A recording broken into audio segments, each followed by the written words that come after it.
Charlotte Hale had $3, a carpet bag, and nowhere left to run when she stumbled onto the Broken Spur Ranch that sweltering August afternoon.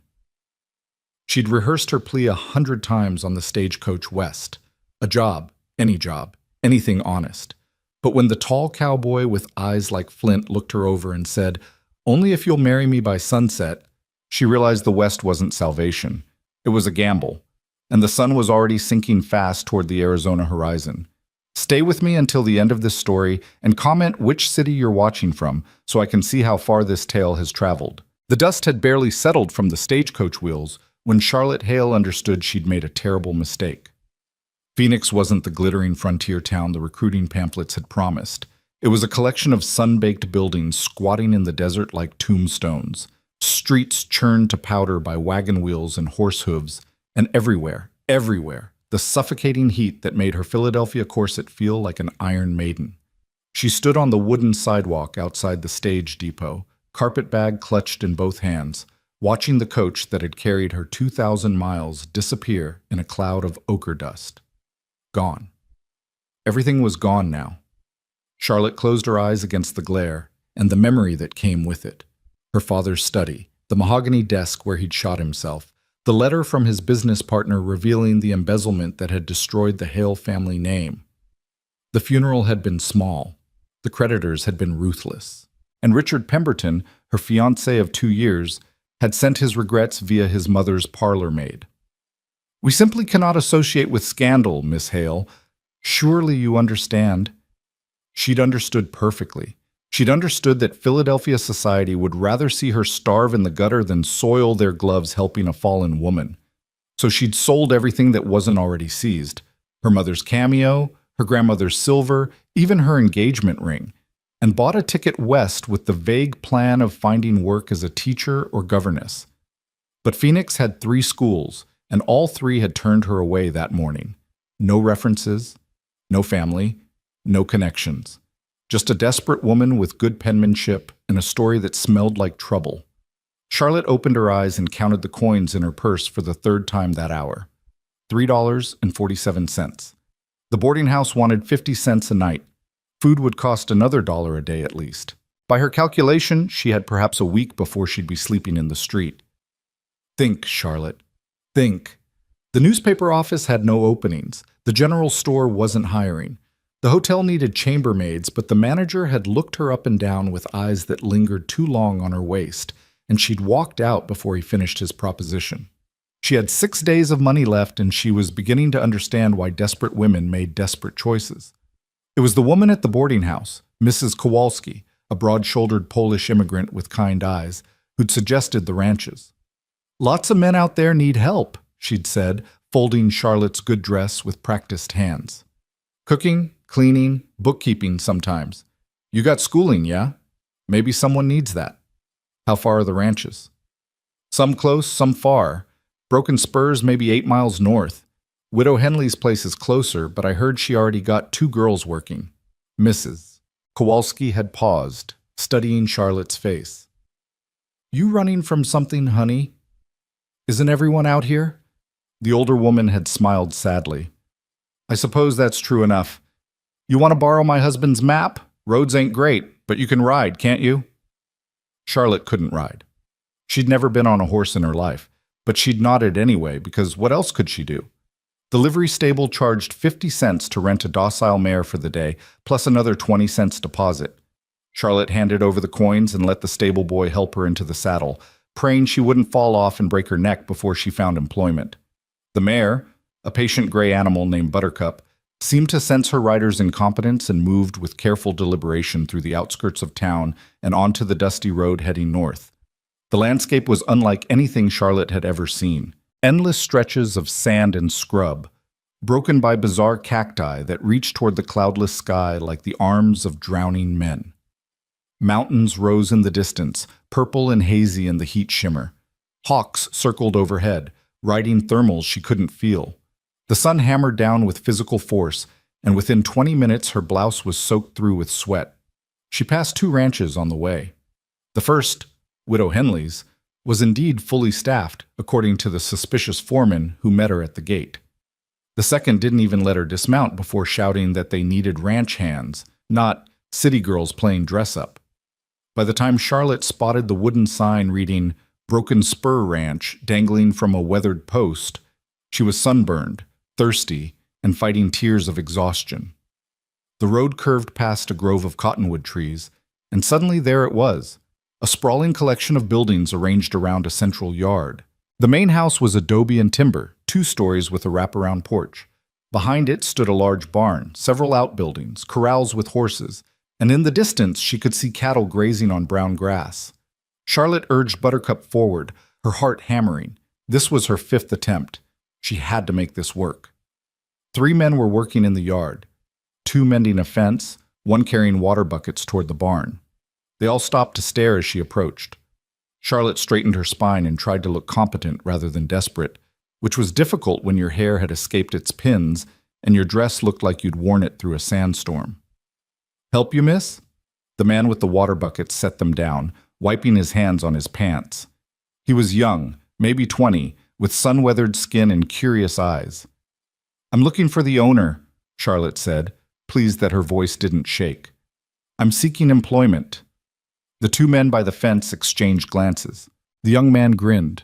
"Employment doing what, exactly?" "Whatever needs doing. I can read, write, and cipher. I managed my father's household accounts for 3 years. I can cook." That was an exaggeration, but she could learn. "And I'm a quick study at anything else." "We got a cook," one of the fence menders called out. "And the boss does his own books." Charlotte's hope flickered and dimmed. "Is there nothing? I'm willing to work for room and board, at least at first." "Tommy, who's this?" The voice came from behind her, and Charlotte turned in the saddle. Her breath caught. The man walking toward them from the barn was tall, over 6 feet, with the kind of build that came from hard physical labor rather than gymnasium training. He wore dusty work clothes, a dark shirt with the sleeves rolled to his elbows, revealing forearms marked with old scars. His hair was black, a bit too long, and his face was all hard angles, sharp jaw, straight nose, lips pressed in a neutral line that suggested smiling wasn't a frequent occurrence. But it was his eyes that stopped her, gray, like storm clouds, and utterly unreadable. "She's asking about work, boss," Tommy said. "I was just telling her we're all set." The man, the boss, apparently, looked up at Charlotte with those slate-gray eyes, and she felt examined in a way that had nothing to do with attraction and everything to do with assessment. He was evaluating her the way one might evaluate a horse at auction, checking for flaws, calculating value, determining if the investment would be worth the cost. "I can pay my own way," Charlotte said quickly. "I'm not looking for charity. I have skills that could be useful to a ranch operation, correspondence, contracts, inventory management. You ever worked a ranch before?" His voice was low, rough-edged. "No, but ever lived outside a city?" "No, but I'm adaptable." "Can you handle a rifle, brand cattle, ride hard for 10 hours straight?" "I can learn." "No." He turned away, dismissing her as easily as swatting a fly. Panic flared in Charlotte's chest. She slid off the horse, nearly fell, actually, her legs cramping from the unaccustomed ride, and hurried after him. "Wait, please, Mr. Blackthorne. Mr. Blackthorne, please. I've come from Philadelphia. My father died, and I have no family, no prospects. I'm educated, I'm honest, and I'm desperate enough to ride 8 miles into the desert on a borrowed horse to ask a stranger for work. That should count for something." He stopped walking, didn't turn around, but stopped. The other men in the yard had gone silent, watching. Charlotte pressed her advantage. "I'll work harder than anyone you have. I'll do whatever you ask. I just need a chance. One chance." Blackthorne stood motionless for a long moment, his back to her, and Charlotte held her breath. Then, slowly, he turned. Those gray eyes studied her again, but this time there was something different in them. Not pity. She didn't think this man had much pity in him, but perhaps calculation. "You desperate enough to do anything?" he asked quietly. "Yes." "Anything at all?" Something in his tone made her hesitate, but she'd come too far to retreat now. "Within reason." The corner of his mouth twitched, not quite a smile. "There's a problem, Miss Hale. Charlotte Hale." There's a problem, Miss Hale. I'm trying to secure a homestead claim on the land north of here, 160 acres with water rights. Good land. But there's a complication. He paused, those eyes never leaving hers. The Homestead Act gives preference to married couples, and there's another man, Harlan Crane, who's been trying to grab that same parcel for months. I file my claim next week. If I'm married, I move to the front of the list. If I'm single, Crane's attorneys will delay and obstruct until he finds a way to steal it out from under me. Charlotte's stomach tightened. I don't understand what this has to do with...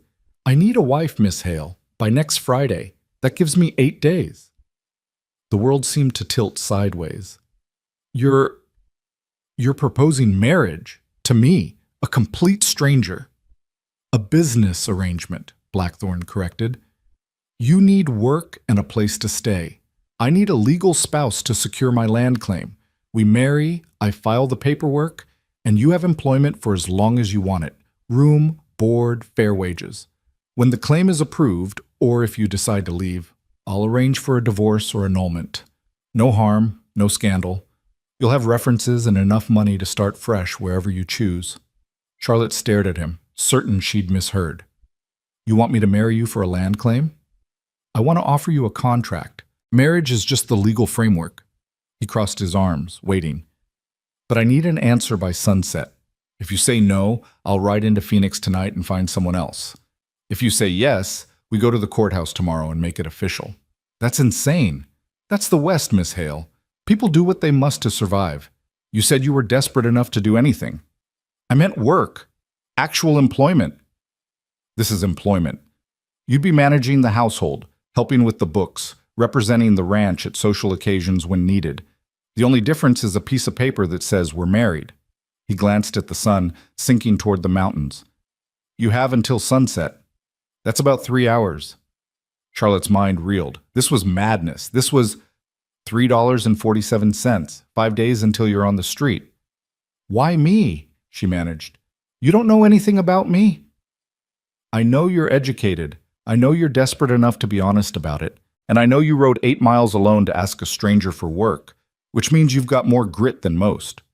Blackthorne's expression didn't change. I don't need love, Miss Hale. I don't need romance. I need a legal wife who won't ask questions, won't cause trouble, and won't expect more than I'm offering. Can you be that woman? Could she? Charlotte looked at the ranch, the buildings baking in the afternoon sun, the vast empty sky that seemed to swallow everything. She thought about Philadelphia, about the shuttered house and the whispers and Richard Pemberton's cowardice. She thought about sleeping in the Phoenix streets, about what happened to women with no money and no protection. What if... She swallowed hard. What if you're cruel? What if you hurt me? For the first time, something flickered in those gray eyes, not warmth exactly, but perhaps understanding. I won't. You have my word. The word of a stranger. The word of a man who needs you as much as you need him. He gestured toward the house. Look around. Talk to my men if you want. Tommy there will tell you I'm a hard boss, but a fair one. Miguel? He nodded at one of the fence menders. Has worked here 5 years. They can tell you what kind of man I am. Then decide. It was more than she'd expected. More consideration than Richard had shown when he'd discarded her. Charlotte walked over to where Tommy stood watching the exchange with obvious fascination. Is he telling the truth? She asked quietly. About being fair? Tommy shrugged. Boss is tough, but he's square. Pays on time, doesn't cheat. Lost his temper once when I left a gate open and the horses got out, but he didn't hit me or nothing. Just made me fix it and told me to be smarter. Has he ever hurt anyone? Women? Nah. Tommy shook his head emphatically. Boss don't even go to the saloons in town. He works, he sleeps, he works some more. Married to this place, we always said. He grinned. Guess he's about to change that. Charlotte walked to the other men, asked similar questions, got similar answers. Wade Blackthorne was hard, demanding, sometimes short-tempered, but honest. He expected a full day's work, but paid fair wages. He'd once ridden through a storm to fetch a doctor for Miguel's sick child. He was, by all accounts, exactly what he claimed. A man trying to build something in an unforgiving land. She returned to where Blackthorne waited, patient as stone. The sun had dropped noticeably, painting the sky in shades of orange and gold. She had maybe 2 hours. "If I say yes," Charlotte said slowly, "what exactly would be expected of me? Beyond the legal arrangement? Manage the house. We have a cook, Maria, but she needs supervision, help with the books when I ask. Host dinner if I have business associates visiting. Appear at my side for social occasions related to the homestead claim." He paused. "You'd have your own room. This would be a marriage of convenience, Miss Hale, not anything else." The relief that washed through her was profound. "And after, when the claim is settled, you're free to leave with references and 6 months' wages, or stay on as an employee if you prefer. Your choice." It was insane. Absolutely insane. Charlotte had been raised to believe marriage was sacred, that it meant love and partnership and building a life together. This was none of those things. This was a contract, pure and simple, a business transaction dressed up in legal vows. But it was also survival. "I need a guarantee," she said. "Something in writing. A contract separate from the marriage certificate that outlines the terms we've discussed." Blackthorn's eyebrow rose fractionally. Apparently she'd surprised him. "Agreed. We'll draw one up tonight. And if you break the terms, if you try to force, I won't." His voice was flat, final. "But if it makes you feel safer, the contract can include a penalty clause. If I violate the agreement, you get half the homestead value in addition to your wages." That was more than generous, suspiciously so. "Why would you offer that?" "Because I need you to trust me enough to say yes, and I don't have time for a lengthy courtship." The ghost of dark humor crossed his face. "And because I mean what I say, Miss Hale, I don't want a real wife. I want a business partner who happens to share my last name." Charlotte looked at the sinking sun, looked at the ranch, solid and real in the golden light, looked at Wade Blackthorn, this hard-eyed stranger who was offering her something impossible: safety, employment, and a future that didn't involve selling herself piece by piece in a Phoenix boarding house. She thought about her father, about the desperate choices that had led him to put a gun to his head. About her mother, dead 5 years now, who'd always said Charlotte had her grandmother's stubbornness and her grandfather's gambler's heart. "I'm sorry, Mama, but I think the West has made a gambler of me after all." "Yes," Charlotte said. "I'll marry you." Blackthorn's expression didn't change, but something in his posture relaxed fractionally. "We'll leave for Phoenix at dawn. Courthouse opens at 8. We can be back by noon." He turned toward the house, then paused. "You'll need a proper dress, something appropriate for a wedding." "I have one. It's not fancy, but it's respectable." "Good enough." He started walking again, then stopped once more. "Miss Hale?" "Yes?"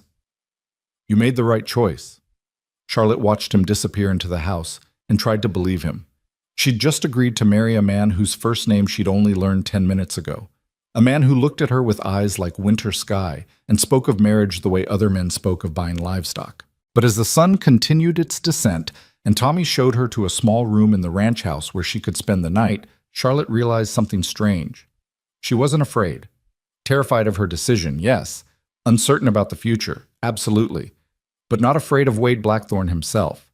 There was something honest in his hardness, something trustworthy in his bluntness. He'd offered her a contract, not poetry. Terms, not promises. And somehow, that felt more real than anything Richard Pemberton had ever said with flowers and moonlight to dress his words. That evening, Charlotte sat at the kitchen table with Blackthorn and Maria, a compact Mexican woman with silver-streaked hair who'd been informed of the arrangement and taken it with remarkable calm, and ate the best meal she'd had in weeks. Afterward, Blackthorn produced paper and ink, and together they drafted the contract. He was surprisingly fair, more than fair. 6 months' wages upon dissolution, whether she stayed or left. A guarantee of separate sleeping arrangements. A penalty clause that would give her a substantial payment if he violated the physical boundaries, and a provision that allowed her to leave at any time with 1 month's notice and no penalties. "You're being very generous," Charlotte said, reading over the document. Most men would take advantage." Blackthorn signed his name with a quick slash of the pen. I'm not most men, Miss Hale, and I need you to stay long enough to make this work. She signed her own name, the ink drying like a brand. Charlotte Hale. Soon to be Charlotte Blackthorn. The absurdity of it hit her again, and she had to suppress a slightly hysterical laugh. Something funny? Blackthorn asked. Just thinking that 24 hours ago, I was on a stagecoach practicing how to ask for a job as a schoolteacher. Now I'm signing a marriage contract with a rancher I met this afternoon. It's not exactly how I imagined my life would go. How did you imagine it? Charlotte considered the question. Honestly, I stopped imagining much of anything after my father died. The future became something to survive rather than plan for. Blackthorn was quiet for a moment. Then, the future's what you make of it out here. No one cares who you were back east, only who you are now. And who am I now? Those gray eyes met hers. Someone who said yes when most people would have run. Someone brave enough to gamble on a stranger. He folded the contract and handed her a copy. Get some rest, Miss Hale. Tomorrow's going to be a long day. Charlotte took the paper and retreated to the small room Maria had prepared. It was simple, a bed, a washstand, a wooden chair, but clean and cool in the evening air. She lay awake long into the night, listening to the unfamiliar sounds of the ranch. Horses moving in the corrals, an owl hunting, the creak of settling wood. Tomorrow she would marry Wade Blackthorn. Tomorrow she would become someone's wife, even if only on paper. Tomorrow her life would change in ways she couldn't predict. But tonight, for the first time since her father's death, Charlotte Hale felt something other than despair. She felt possibility. Dangerous, uncertain, terrifying possibility. The sun rose fierce and golden over the Arizona desert, and Charlotte woke to Maria's soft knock on her door. She dressed in her good gray dress, the one she'd worn to her father's funeral, though she tried not to think about that, and pinned her hair with trembling fingers. In the mirror, her own face looked back at her, pale from weeks of grief, uncertain but determined. You can do this. You've survived worse. The ride to Phoenix took 3 hours. Blackthorn drove the wagon in silence, and Charlotte didn't try to fill it. She was too busy trying to calm her racing heart. When they arrived at the courthouse, he helped her down with a brief, impersonal touch, and they walked inside together. The ceremony, if you could call it that, took less than 10 minutes. A board clerk read the required words. Blackthorn answered, "I do," in a flat voice. Charlotte's own voice shook only slightly when she made the same vow. There were no flowers, no music, no guests, just two strangers binding their lives together in a transaction witnessed by a clerk who'd clearly seen stranger things. You may kiss the bride, the clerk said, already reaching for the next form in his stack. Charlotte's heart jumped. She'd forgotten about that part. She looked up at Blackthorn, who was studying her with that same unreadable expression. Then he leaned down, and his lips brushed hers so briefly she almost wondered if she'd imagined it. It wasn't a kiss so much as a formality. Cool, quick, contractual. Congratulations, the clerk said without enthusiasm, handing them the marriage certificate. Next. And just like that, Charlotte Hale became Charlotte Blackthorn. They walked out into the bright Phoenix morning as husband and wife, and Charlotte felt strangely numb. Blackthorn helped her back into the wagon, and they began the long drive back to the Broken Spur Ranch. You all right? He asked after about an hour of silence. I'm not sure, Charlotte admitted. It feels like something that happened to someone else. Give it time. Sinks in eventually. She glanced at him. Does this feel strange to you? I needed a wife. Now I have one. Feels practical. But there was something in his voice, the slightest tension, that suggested he wasn't quite as unaffected as he pretended. They arrived back at the ranch just after noon. The men working in the yard congratulated them with varying degrees of sincerity and amusement. Maria had prepared a surprisingly nice lunch, and they ate in the same silence that had characterized the ride. That evening, Blackthorn showed Charlotte to a different room, larger than the one she'd used the night before, with a window overlooking the desert and a lock on the inside of the door. Your room, he said. Mine's at the other end of the hall. Maria's is downstairs. You need anything? Just ask. Mr. Blackthorn. Wade, he corrected. We're married now. Might as well use first names. Wade, Charlotte tried the name, felt it strange on her tongue. Thank you for keeping your word. He looked at her for a long moment, and she thought she saw something flicker in those gray eyes. Loneliness, perhaps, or just exhaustion. Get some rest, Charlotte. Tomorrow you can start learning how the ranch works. Then he was gone, his footsteps echoing down the hall. Charlotte closed the door, turned the lock, and sat on the bed. She was married. She was married to a man she barely knew, in a place she didn't understand, with a future she couldn't predict. But she was safe. She was employed. She had a roof over her head and a contract that protected her. Charlotte lay back on the bed and closed her eyes. Tomorrow, she would begin learning to be Charlotte Blackthorne, ranch wife. Tomorrow, she would start this strange new life. Tonight, she would simply survive the knowledge that she'd just gambled everything on a man with storm cloud eyes and a heart she couldn't read.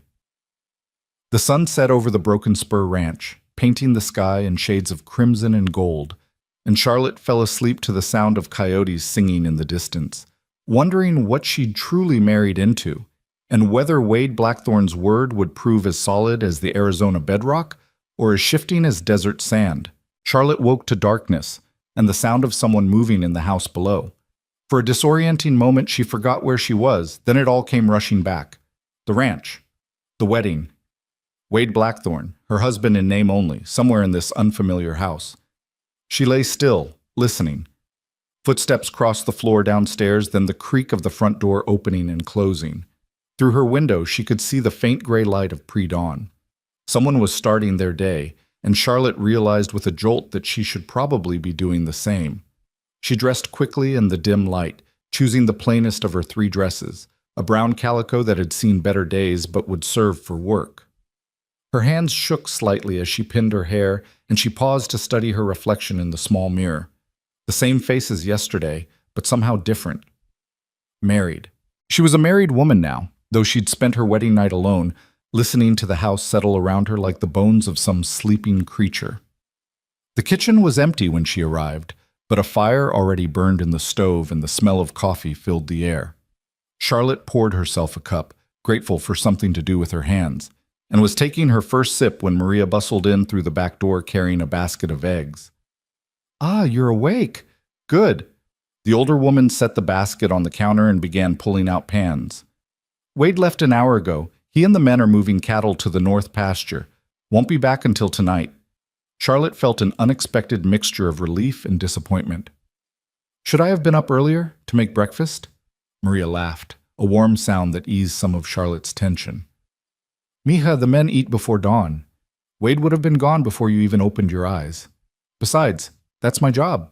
Yours is to learn how this place works so you can manage it proper." "Manage it? But I don't know anything about ranching." "Not ranching, the house, the books, the business side." Maria cracked eggs into a bowl with practiced efficiency. "Wade's good with cattle and horses, but he's drowning in paperwork. Bills, contracts, correspondence. He hates all of it. That's where you come in." She paused, giving Charlotte a shrewd look. "You can read and write, yes? Do numbers?" "Yes, I managed my father's accounts for years." "Then you'll be fine. After breakfast, I'll show you where Wade keeps everything. Fair warning, it's a mess." Maria hadn't been exaggerating. After a breakfast of eggs, beans, and fresh tortillas that made Charlotte's sad Philadelphia cooking look even more pathetic in comparison, the older woman led her to a small room off the main hall that Wade apparently used as an office. Papers covered every surface. The desk, the chairs, even stacked on the floor. Ledgers lay open with entries trailing off mid-page. Unopened letters were piled in a crate that had once held ammunition. "Dios mío," Charlotte breathed. "How does he find anything?" "He doesn't. That's the problem." Maria picked up a stack of papers and fanned through them. Bills from 6 months ago, a letter from the land office, something about a feed order, it's all mixed together. Charlotte felt a familiar itch in her fingers, the same one she'd felt when first confronting her father's disorganized study. Chaos offended her. Numbers and letters deserved respect, order, logic. Where does he keep the current ledger? Under there somewhere. Maria gestured vaguely at the desk. He writes things down when he remembers, but mostly he just keeps it all in his head. That's insane. How does he track expenses, income, what he owes and what's owed to him? You'll have to ask him. I just cook and keep house.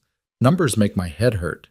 Charlotte rolled up her sleeves. This, at least, was something she understood, something she could control. I'll need a clear workspace. Can you help me move some of this? They spent the morning sorting. Charlotte created piles: urgent, important, reference, and rubbish.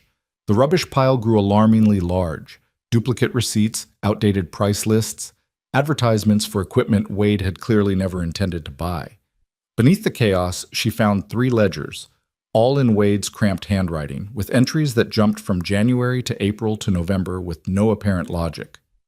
He just writes things down whenever he thinks of it, Charlotte muttered, flipping through pages. No organization, no system. How is this ranch not collapsed? Wade keeps most of it up here. Maria tapped her temple. He knows every head of cattle, every fence that needs mending, every dollar he's spent. But getting it on paper, that's another story. By noon, Charlotte had cleared the desk and arranged everything into a system that made sense. Current bills in one tray, paid receipts in another, correspondence requiring responses in a third.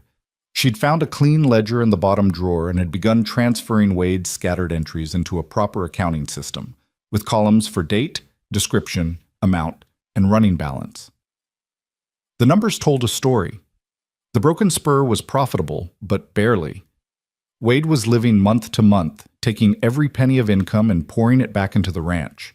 New equipment, fence repairs, wages for the men, feed for the animals during the dry season. There was no cushion, no savings, one bad year, one disaster, and everything would collapse. And he was trying to take on a homestead claim on top of this. Charlotte sat back, rubbing her eyes. The man was either incredibly brave or incredibly foolish, possibly both. You look like you've seen a ghost, Maria said, appearing in the doorway with a plate of food. Eat something. You've been at this for hours. How long has Wade been running the ranch alone? 3 years, since his father died. Maria set the plate down. Before that, they ran it together. But the old man had a stroke, left Wade with everything: the ranch, the debts, the dream of that homestead. What's so important about the homestead land? Maria's expression grew distant. Water. There's a creek runs through it year-round, never dries up, even in drought. With that water, Wade could expand the herd, grow feed, maybe even plant some crops. Without it, she shrugged. He'll survive, but he'll never do more than survive. Charlotte looked down at the ledger, at the careful way Wade tracked every penny. And this Harlan Crane wants the same land? Crane wants everything. He's got the biggest spread in the territory, but it's never enough. He sees that homestead water, and he sees a way to control more land, push out the smaller ranchers. Maria's voice hardened.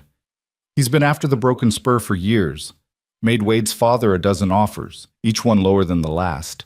When the old man refused, strange things started happening. Fences cut, cattle scattered, a fire that nearly took the barn. Did they report it to the law? Sheriff Dalton tried, but there was never proof. Crane's too smart to get his own hands dirty. He has men who do that for him. Maria moved toward the door, then paused.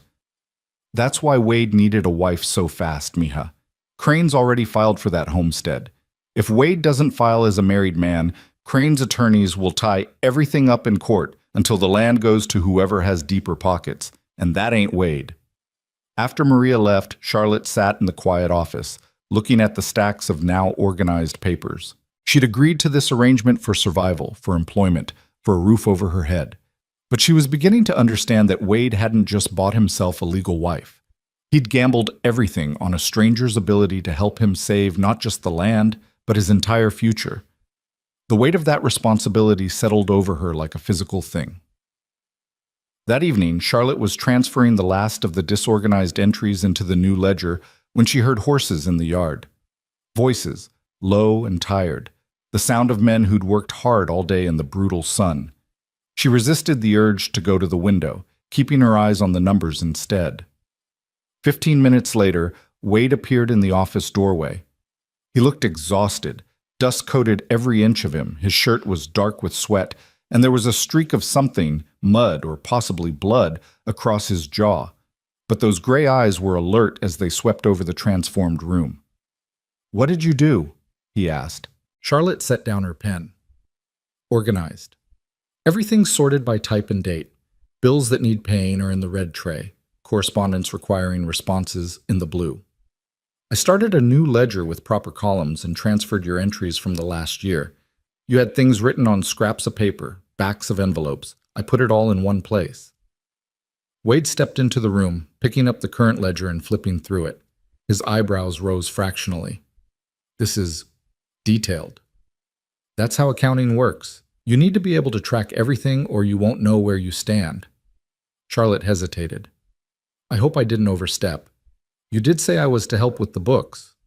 "No, this is—" He set the ledger down carefully, as if it might break. "This is good. Better than good. I can actually read it." "Your handwriting isn't bad," Charlotte offered diplomatically. The corner of his mouth twitched. That almost smile again. "You mean when I bother to write things down at all?" "Maria said you keep most of it in your head." "Worked for my father. He never wrote down much either." "With respect, that's a terrible system. What if something happened to you?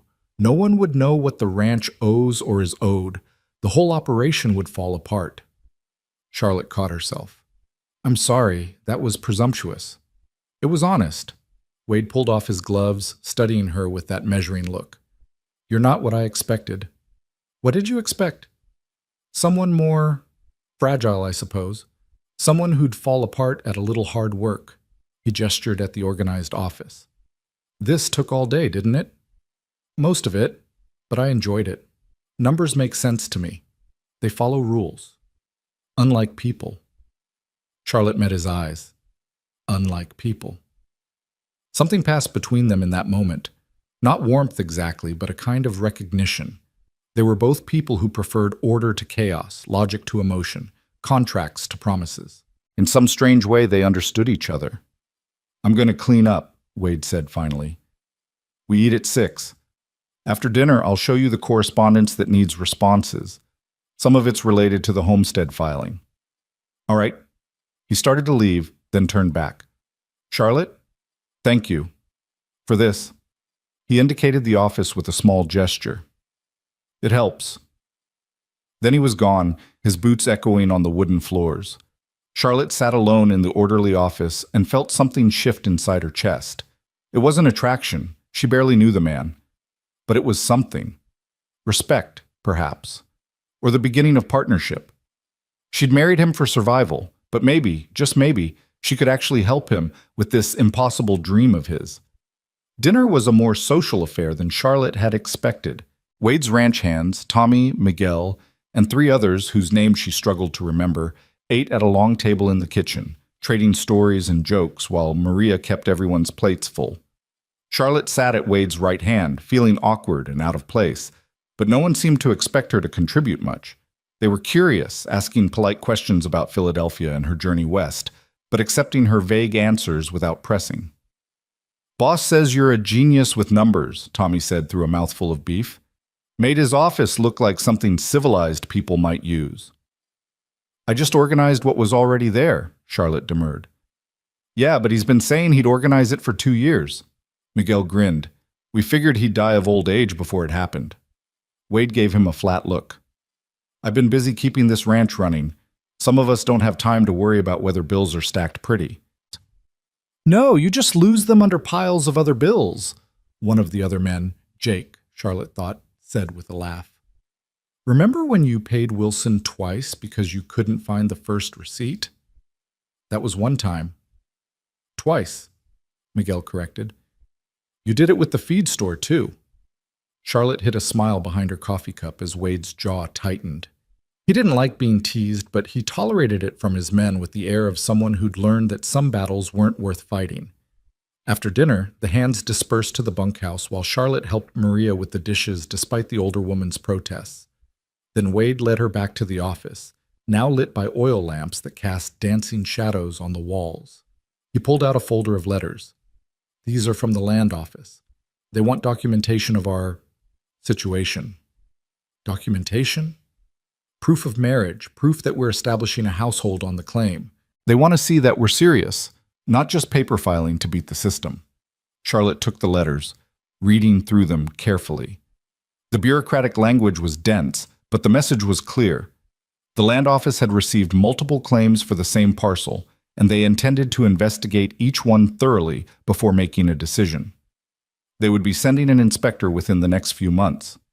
An inspector, Charlotte said slowly, to verify that we're actually married? To verify that we're actually living as married homesteaders. That means they'll want to see us both at the property, see evidence of improvement, a cabin, cleared land, crops or livestock. Wade leaned against the desk, arms crossed. I've been working on a cabin site up there for the last month. Basic structure's up, but it needs finishing. I was planning to move us up there once the claim's approved, but now, he trailed off. Now we might need to move up there before it's approved, Charlotte finished, to prove we're serious. Exactly. Charlotte set down the letters.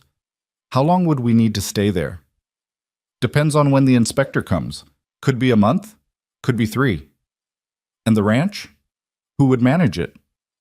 Miguel can handle the day-to-day. He's been here long enough to know how things work. I'd ride down every few days to check on things. Wade's eyes searched her face. I know this isn't what we discussed. If you're not comfortable, a cabin in the wilderness is still better than the Philadelphia streets, Charlotte said. But I'll need time to get the accounts fully in order before we go. And we'll need to maintain correspondence with anyone important. I can't let bills go unpaid or contracts expire just because we're not physically here. Wade's expression shifted. Surprise, perhaps, or approval. You're taking this seriously. You married me to help you secure this land. I intend to hold up my end of the arrangement. Charlotte met his eyes. Besides, if we're going to convince an inspector that we're a legitimate household, we'll need to appear convincing. That means knowing each other better than we do now. Knowing each other, Wade repeated slowly. Basic information, where I'm from, where you're from, how we supposedly met, our interests, our habits. If an inspector asks us questions separately and our answers don't match, he'll suspect fraud. Wade was quiet for a long moment. Then he pulled out a chair and sat down, gesturing for her to do the same. All right, what do you need to know? Charlotte retrieved a blank sheet of paper and her pen. Everything. Start with your family. You said your father ran this ranch? Ran it until he died 3 years ago. Stroke took him fast. He was gone within a day. Wade's voice was matter of fact, but Charlotte heard the grief beneath it. My mother died when I was 12. Fever. After that, it was just me and Pa building this place up from nothing. No siblings? Had a younger sister, Sarah. She died the same year as Ma. Same fever. Charlotte's pen paused on the paper. I'm sorry. Wade shrugged, but his shoulders were tight. Long time ago. It doesn't stop hurting just because time passes, Charlotte said quietly. My mother died 5 years ago. I still catch myself wanting to tell her things. Their eyes met, and for a moment, the walls came down. Two people who'd lost too much, too young, finding unexpected common ground in a lamplight office. Wade cleared his throat. What else do you need? They spent the next hour trading information like merchants negotiating a deal. Charlotte learned that Wade was 31, that he'd never been married before, that he'd once spent 6 months in Montana learning about cattle breeds from a rancher his father knew. He could play the harmonica badly, hated beans, and had a scar on his left shoulder from a horse that had thrown him into a fence post when he was 16. In return, she told him about Philadelphia, about her father's accounting firm, about the scandal that had destroyed everything. She didn't mention Richard Pemberton. That humiliation still stung too much. But she told him about her mother's garden, her childhood love of books, her complete inability to carry a tune. Can't sing at all? Wade asked, something almost like amusement in his voice. I sound like a cat being strangled. My mother used to beg me to mouth the words in church rather than actually participate. That earned her a real smile. Small, brief, but genuine. It transformed his face, softening the hard edges and making him look younger. Charlotte felt her breath catch slightly and looked away, confused by her own reaction. We should have a story, she said, refocusing on the paper. About how we met. Something believable. Wade considered. You came looking for work. I offered you a position. We spent time together, realized we had common interests, decided to marry.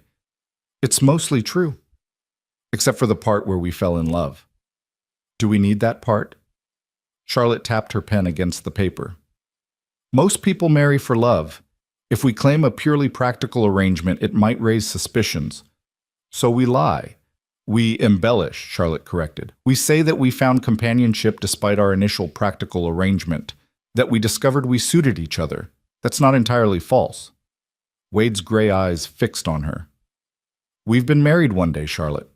How do you know if we suit each other? I know you keep your word. I know you're working yourself to exhaustion trying to save this ranch. I know you could have taken advantage of my situation, but you didn't. She set down the pen. That's enough to believe we might suit each other, given time. He was quiet for so long that Charlotte began to worry she'd overstepped. Then he said, I know you're braver than you think you are. I know you're smart enough to turn chaos into order in a single day. And I know you're honest, even when the truth isn't comfortable. He stood, moving toward the door. That's enough for me, too. Charlotte sat alone in the office after he left, staring at the notes they'd made. On paper, they were beginning to look like a real couple, two people with histories and interests and reasons to have found each other. But paper was easy. Living it would be harder. The next few days fell into a rhythm. Charlotte rose early, helped Maria with breakfast for the hands, then spent her mornings wrestling the ranch's finances into submission. The picture they revealed was sobering. Wade was deeply in debt, not dangerously so, but enough that one bad season could tip everything into crisis. He owed money to the feed store, the equipment supplier, and the bank in Phoenix. The mortgage on the ranch property itself was current, but barely. How does he manage it? Charlotte asked Maria one afternoon. The numbers are so tight. He doesn't buy anything for himself. Look around. When's the last time you saw him in a new shirt? New boots? He wears everything until it falls apart. Maria was kneading dough, her hands working with practiced rhythm. Food, wages, equipment, livestock, that's where every penny goes. He hasn't taken a day off in 3 years. Charlotte thought about the man she saw only at meals and occasionally in the evenings when they reviewed correspondence together. Wade worked from before dawn until after dark, coming back to the house exhausted and covered in dust. He ate quickly, spoke little, and disappeared to his own room as soon as business was concluded. She'd heard him moving around late at night, footsteps crossing and recrossing the floor above her head, and wondered if he slept at all. A week after their wedding, Charlotte was in the office when she heard raised voices in the yard. She looked up from the ledger to see a group of men on horseback approaching the house. Wade and his hands had been working on the south fence, but they were walking quickly toward the newcomers, and Charlotte could see tension in every line of Wade's body. She moved to the window for a better view. The lead rider was an older man, maybe 50, dressed in expensive clothes too fine for ranch work. His horse was a beautiful palomino, its tack gleaming with silver. The 3 men flanking him looked less like cowboys and more like hired guns, hard faces, rifles prominently displayed in saddle scabbards. That's Crane, Maria said quietly, appearing beside Charlotte. Harlan Crane. Charlotte watched as Wade stopped about 10 feet from the group, his hands loose at his sides. Even from a distance, she could see the deliberate control in his posture. Miguel and Tommy flanked him, equally tense. I should go out there, Charlotte said. No, let Wade handle it. But I'm his wife now. Isn't that the whole point? Maria gave her a sharp look. The point is to file papers, not to put yourself in front of Crane. That man's dangerous, mija. Stay inside. But Charlotte was already moving toward the door. She'd spent 25 years being the proper Philadelphia lady, staying inside while men handled business. That life was over. If she was going to be Wade Blackthorn's wife, even a paper wife, she needed to act like it. She stepped onto the porch just as Crane was speaking. Just being neighborly, Wade. Heard you went and got yourself married. Wanted to offer my congratulations. The older man's voice was smooth, cultured, with an undercurrent of mockery. Appreciate it, Wade said flatly. Now you can head back to your place and let me get back to work. Now, is that any way to treat a neighbor who rode all this way? Especially when I've got a proposition that might interest you. Not interested in anything you're selling, Crane. Crane's eyes drifted past Wade to where Charlotte stood on the porch. His smile widened. This the new bride? My. She's a pretty thing. Where'd you find her, Wade? Mail order? Charlotte saw Wade's hands curl into fists. She walked forward before he could respond, descending the porch steps and crossing the yard with her head high and her spine straight. This was the walk she'd learned from her mother, the one that said she belonged to Philadelphia society and you did not, the one that had cowed shopkeepers and social climbers back east. "Mrs. Blackthorne," she said, extending her hand to Crane as if they were meeting at a garden party rather than a dusty ranch yard. "How kind of you to welcome me to the territory." Crane leaned down from his saddle to take her hand, his smile turning calculating. "The pleasure's mine, ma'am. Harlan Crane, at your service. I own the Triple C, largest spread in 3 counties. "How impressive," Charlotte said with perfect politeness and no warmth whatsoever. "Though size isn't everything, is it? I found that well-managed operations of any size can be remarkably successful." The smile froze on Crane's face. Beside her, Charlotte heard Tommy suppress a snort of laughter. Quite right, Crane said after a moment. "And how are you finding ranch life, Mrs. Blackthorne? Must be quite different from wherever you came from." "Philadelphia. And yes, it's different. But I'm finding the change refreshing. There's an honesty to the West that I appreciate." She let the implication hang in the air. Crane's eyes narrowed fractionally. "Honesty? Yes. Speaking of which, I was just about to make your husband an offer on that parcel he's been eyeing, the old homestead land up north. Save him the trouble of all that bureaucratic filing, share some of the water rights, make it worth his while." "How generous," Charlotte said. "But I'm afraid that land is rather important to our plans. We're looking forward to building our future there." "Your future?" Crane's gaze moved between her and Wade. "Interesting timing, your marriage, right when that land came up for claim." "I'd call it fortuitous rather than interesting," Charlotte replied coolly, "though I suppose cynics might see conspiracy in every coincidence." The air grew thick with tension. One of Crane's men shifted in his saddle, hand moving subtly toward his rifle. Wade stepped closer to Charlotte, and she felt rather than saw his protective instinct kick in. "We've got work to do, Crane," Wade said quietly. "Time for you to leave. I'm making a legitimate offer, and I'm giving you a legitimate answer. No. Now get off my land." Crane's mask of civility cracked. "You're making a mistake, Blackthorne. That homestead should be mine, and you know it. Your father knew it too. That's why he never could make the claim stick." "My father's dead. I'm not." "Not yet," Crane said softly. "But the territory's dangerous. Accidents happen, especially to people who overreach." His eyes slid to Charlotte. "To people who have vulnerabilities." Wade's hand shot out and grabbed Crane's reins, pulling the Palomino's head down hard. "That sounded like a threat. You want to be clear about it?" "Just stating facts. A man with a brand new wife to protect might want to be more cautious about his ambitions." Crane jerked his horse's head free. "Think about it, Wade. My offer stands for another week. After that, you'll wish you'd taken it." He wheeled his horse around, his men following, and they thundered out of the yard in a cloud of dust. Charlotte stood frozen, her heart pounding, as Wade watched them disappear down the road. "That was stupid," he said finally, not looking at her. "Excuse me?" "Coming out here, talking to him. That was stupid and dangerous." Charlotte's temper flared. "I'm your wife. Was I supposed to hide inside like a frightened child? You're a legal convenience, not a real wife. And Crane just got a good look at you, which means he now knows exactly how to get to me." Wade finally turned to face her, and his eyes were cold. "Next time I tell you to stay inside, you stay inside." He stalked away toward the barn, leaving Charlotte standing in the yard, shaking with anger and, though she hated to admit it, fear. Because Crane's threat had been clear, and she'd just made herself visible. She'd just made herself a target. That night, Charlotte lay awake listening to Wade's footsteps pacing overhead, back and forth, until the sky began to lighten with dawn. The silence between them stretched through breakfast the next morning, thick and uncomfortable as the humid air before a storm.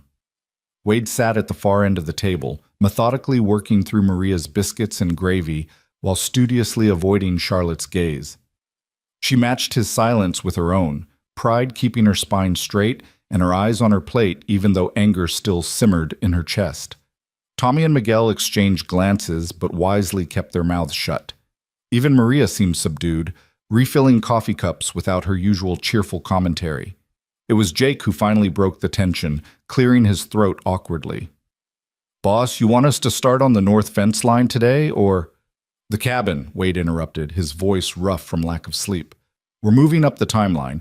I want that homestead cabin finished within 2 weeks." Miguel's eyebrows rose. 2 weeks, boss. That's 2 weeks. Whatever it takes. We work through the weekend if we have to. Oops. Wade finally looked up, his gray eyes hard. Crane made his move yesterday. He knows about the marriage now, which means he'll be looking for ways to challenge it. We need to be living on that land before the inspector comes, and we need it to look like we've been there a while. "Living up there?" Tommy asked. "You and Mrs. Blackthorne?" "That's generally how homesteading works, yeah." Charlotte set down her fork with deliberate precision. "Might I be consulted about decisions that affect my living situation?" Wade's jaw tightened. "We discussed this possibility. We discussed it as a future contingency, not as something happening in 2 weeks. Things changed yesterday. Crane made threats that you seem to think are my fault." Charlotte's voice was quiet but sharp as a blade. "Perhaps if we're going to discuss what happened yesterday, we should do it privately, rather than in front of your entire crew." The room went completely silent. Charlotte could feel 5 pairs of eyes darting between her and Wade, waiting to see who would back down. Wade stared at her for a long moment, something flickering in his expression. Surprise, maybe, or grudging respect. "Fine." He stood abruptly, his chair scraping against the floor. "My office. Now." Charlotte rose with far more grace than she felt, and followed him out of the kitchen, acutely aware of the whispers that erupted the moment they were out of earshot. Wade held the office door open for her with stiff courtesy, then closed it firmly behind them. "You want to talk about yesterday?" he said, before she could speak. "Let's talk. You deliberately disobeyed. I'm not one of your ranch hands to be ordered around. You're under my protection, which means you follow my lead when there's danger. I was trying to help. We're supposed to be convincing people we're a real married couple, and real wives don't hide in the house while their husbands face threats." Charlotte felt her temper rising despite her attempts to control it. "I've spent my entire life being told to stay inside, to be quiet, to let men handle things. My father handled things right into a scandal and a bullet. Richard Pemberton handled things by abandoning me the moment I became inconvenient. Forgive me if I've grown skeptical of men's judgment." Wade's expression shifted, some of the anger bleeding away. "Who's Richard Pemberton?" Charlotte's breath caught. She hadn't meant to say that name out loud. "No one. It doesn't matter." "It clearly does matter. Who is he?" "My former fiancé." The words tasted bitter. "We were engaged for 2 years. The moment my father died and the scandal broke, Richard sent his mother's maid to return my letters and break the engagement. He couldn't even face me himself." Wade was quiet for a moment. Then he said, "He sounds like a coward." "He was practical. I'd become a liability. There's a difference between practical and cowardly. Practical would have been helping you salvage what you could, standing by you. What he did was just—" Wade shook his head. "Cowardly." Something in Charlotte's chest loosened slightly. She'd expected judgment, or worse, that particular male solidarity that would defend Richard's choice. Instead, Wade had named it for what it was. "Thank you," she said quietly. "But that doesn't change what happened yesterday. I was trying to present a united front, and you made yourself a target." Wade moved to the desk, bracing his hands on it. "Crane's smart, Charlotte. He doesn't make threats he can't follow through on. He saw you, saw that I care about—" He stopped, correcting himself. "That I'm responsible for your safety. Now he knows the easiest way to hurt me is through you. You think I don't understand that? I grew up watching Philadelphia society destroy people. I know how threats work." Charlotte crossed her arms. "But I also know that showing weakness invites worse. If I'd hidden inside, Crane would have known he could intimidate us. Instead, he saw a united household. He saw a vulnerable woman who'd make an easy hostage." The bluntness of it sent a chill through her. "Is that a real possibility?" Wade met her eyes, and the honesty in his gaze was almost worse than the anger had been. I don't know. Crane's done a lot of things over the years: sabotage, intimidation, legal maneuvering, but actually hurting someone, taking them?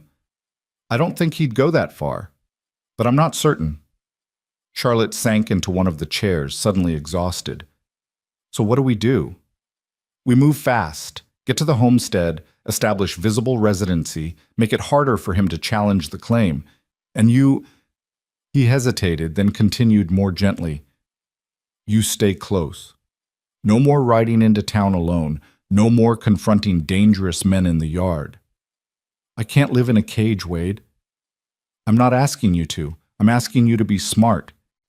He pulled out the other chair and sat down, some of the hardness leaving his posture. Look, I know this isn't what you signed up for. The contract said safe employment, and here I am telling you there's a man who might hurt you to get to me. If you want to back out, I'll understand. I can put you on a stage to California, give you enough money to start fresh somewhere Crane can't reach you. Charlotte studied his face, seeing the genuine offer behind the words. He'd give up the homestead, give up his father's dream, rather than put her in real danger. It was, she realized, possibly the most selfless thing anyone had offered her in years. No, she said. Wade blinked. No? I agreed to help you secure this land. I don't break my contracts just because they become difficult. She straightened her shoulders.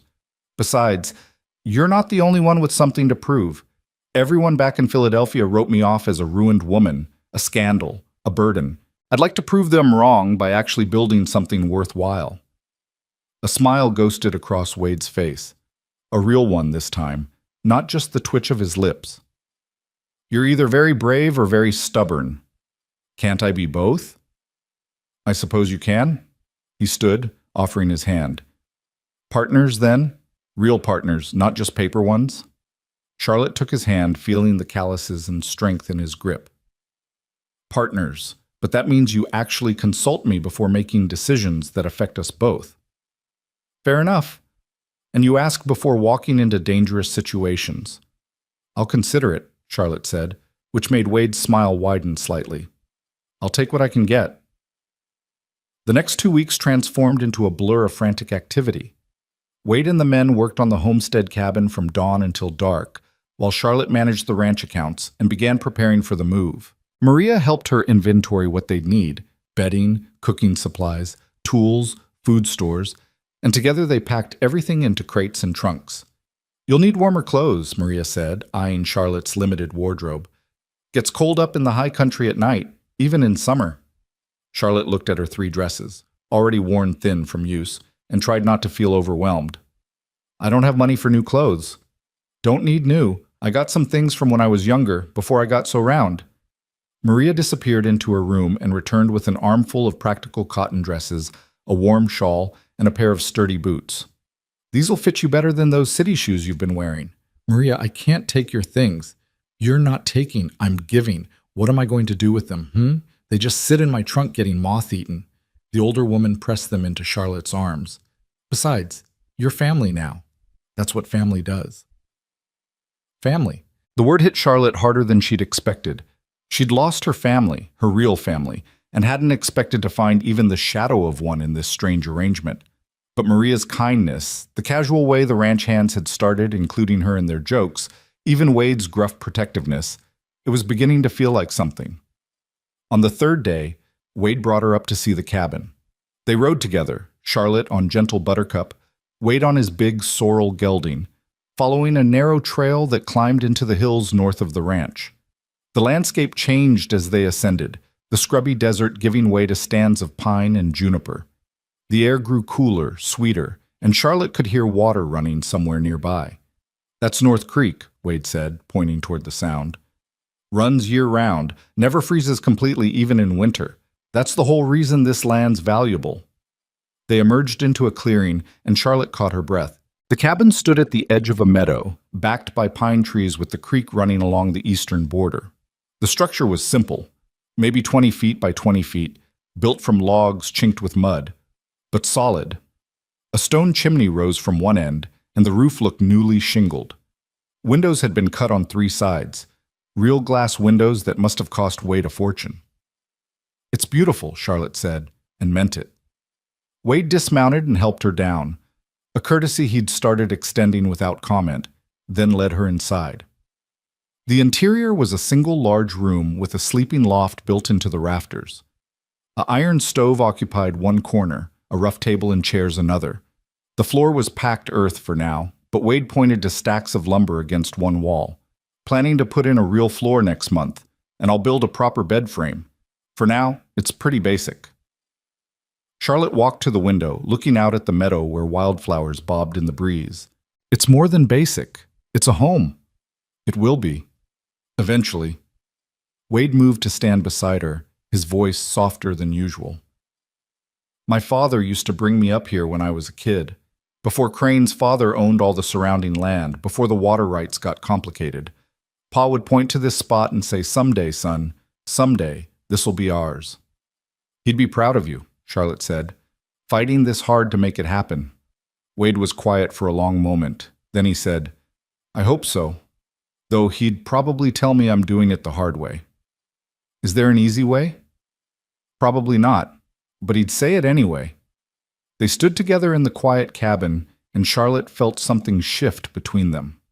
Not the wall coming down entirely, Wade Blackthorne was too guarded for that, but maybe a crack appearing, a glimpse of the man beneath the hard exterior. "We should head back," Wade said finally. "Still got work to do before sunset." But as they rode down the mountain trail, Charlotte found herself looking back at the cabin, and for the first time since leaving Philadelphia, she felt something almost like hope. The day before they were scheduled to move to the homestead, Wade rode into Phoenix for supplies and returned with something unexpected, a small Derringer pistol and a box of ammunition. "You need to learn to shoot," he said without preamble, setting them on the kitchen table. Charlotte stared at the gun. "I've never—" "I know, that's the problem." Wade picked up the Derringer, checking the empty chamber with practiced efficiency. "This is small enough that you can hide it in a pocket or bag. 2 shots, easy to handle.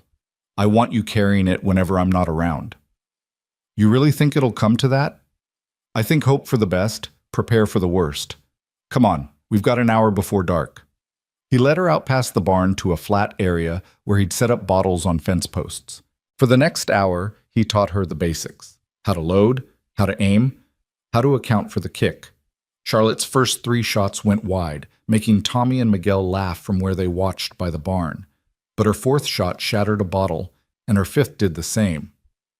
"Natural talent," Wade said, something like approval in his voice. "Or beginner's luck." "My father took me shooting once when I was 12, Charlotte admitted, reloading carefully.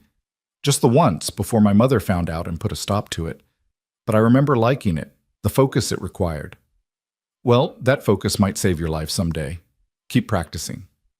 They spent the remaining light-breaking bottles until Charlotte's hands ached and her ears rang from the shots. But by the time darkness fell, she could hit the targets more often than not, and the weight of the Derringer in her pocket felt less foreign. That night, she found Wade on the porch, staring out at the dark desert. She'd been heading to bed, but something made her pause, then step outside to join him. "Can't sleep?" she asked. "Thinking." He didn't look at her, his profile sharp in the moonlight. "About tomorrow. About all the ways this could go wrong." Charlotte leaned against the porch railing. "Second thoughts?" "Always have second thoughts. That's what keeps you alive." Wade glanced at her. "You?" "Terrified," Charlotte admitted. "But that seems to be my permanent state lately. I figure I might as well be terrified while doing something useful." That earned her a quiet laugh.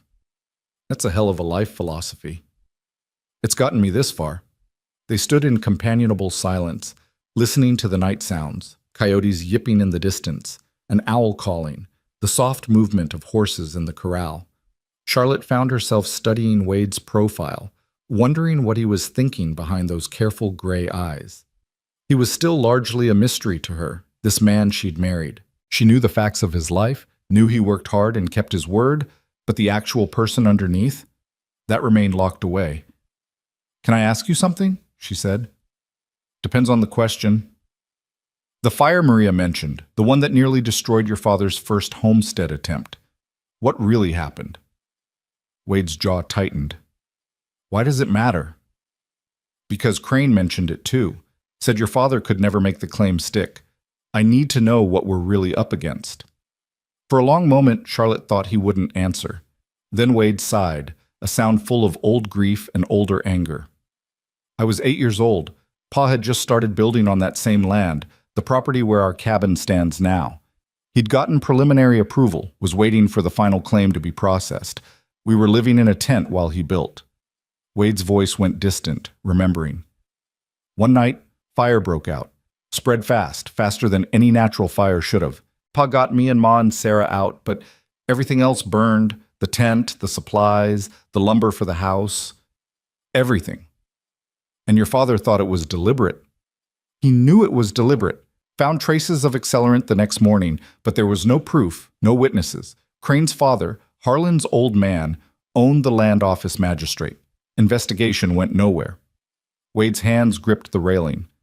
Pa tried to rebuild, but the claim got tangled up in red tape.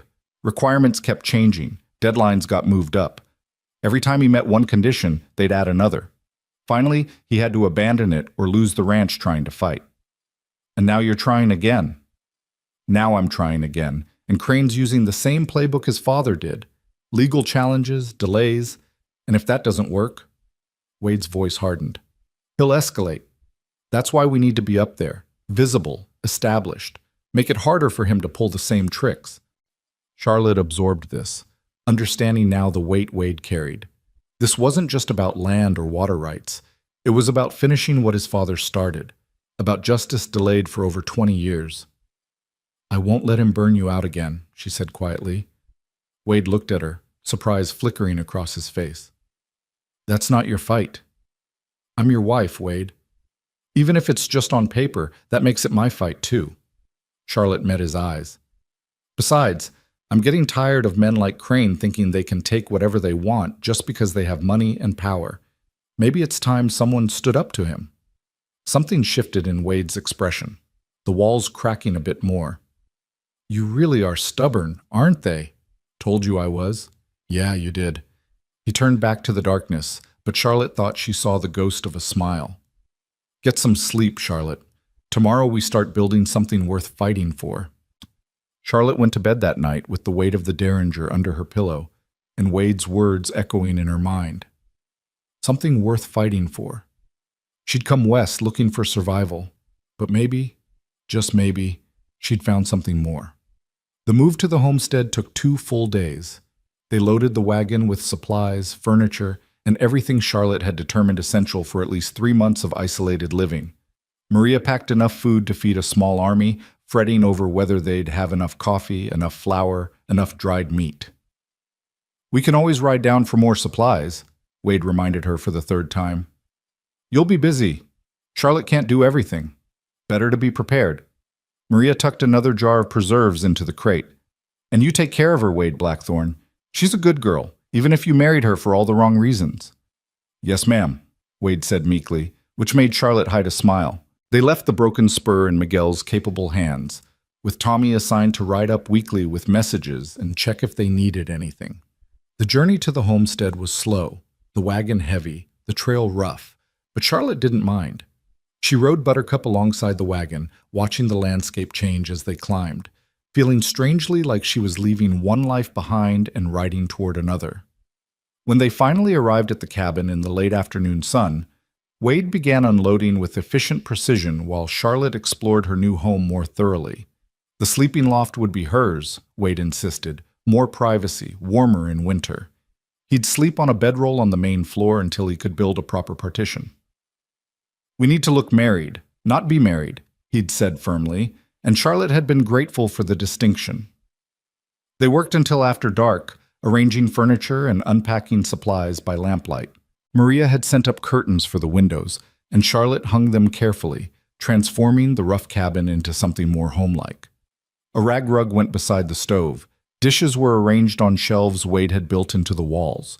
Her few books found homes on a small table beside the loft ladder. It's coming together, Wade said, looking around with something like satisfaction. Another week or two, we'll have this place looking properly settled. Charlotte descended the loft ladder, having just made up her bed with Maria's quilts. What's our story if the inspector comes? How long have we supposedly been living here? We say we've been coming up regularly for the past month, staying weekends while we finished construction. Now we're moving in permanently. Wade poured coffee from the pot he'd set on the stove. It's mostly true. I have been up here working weekends. What about visitors? Will people come by? Probably. Neighbors want to meet the new wife, see how serious we are about the claim. He handed her a cup. You'll need to play the part convincingly. Casual affection, like we've been married a while. Think you can manage that? Charlotte sipped the coffee, considering. Casual affection meant touches, smiles, the small intimacies married couples shared. It meant pretending to care for a man she barely knew, in front of people watching for signs of deception. I can manage, she said with more confidence than she felt. The first test came 3 days later. Charlotte was hanging laundry on a line Wade had strung between two trees when she heard horses approaching.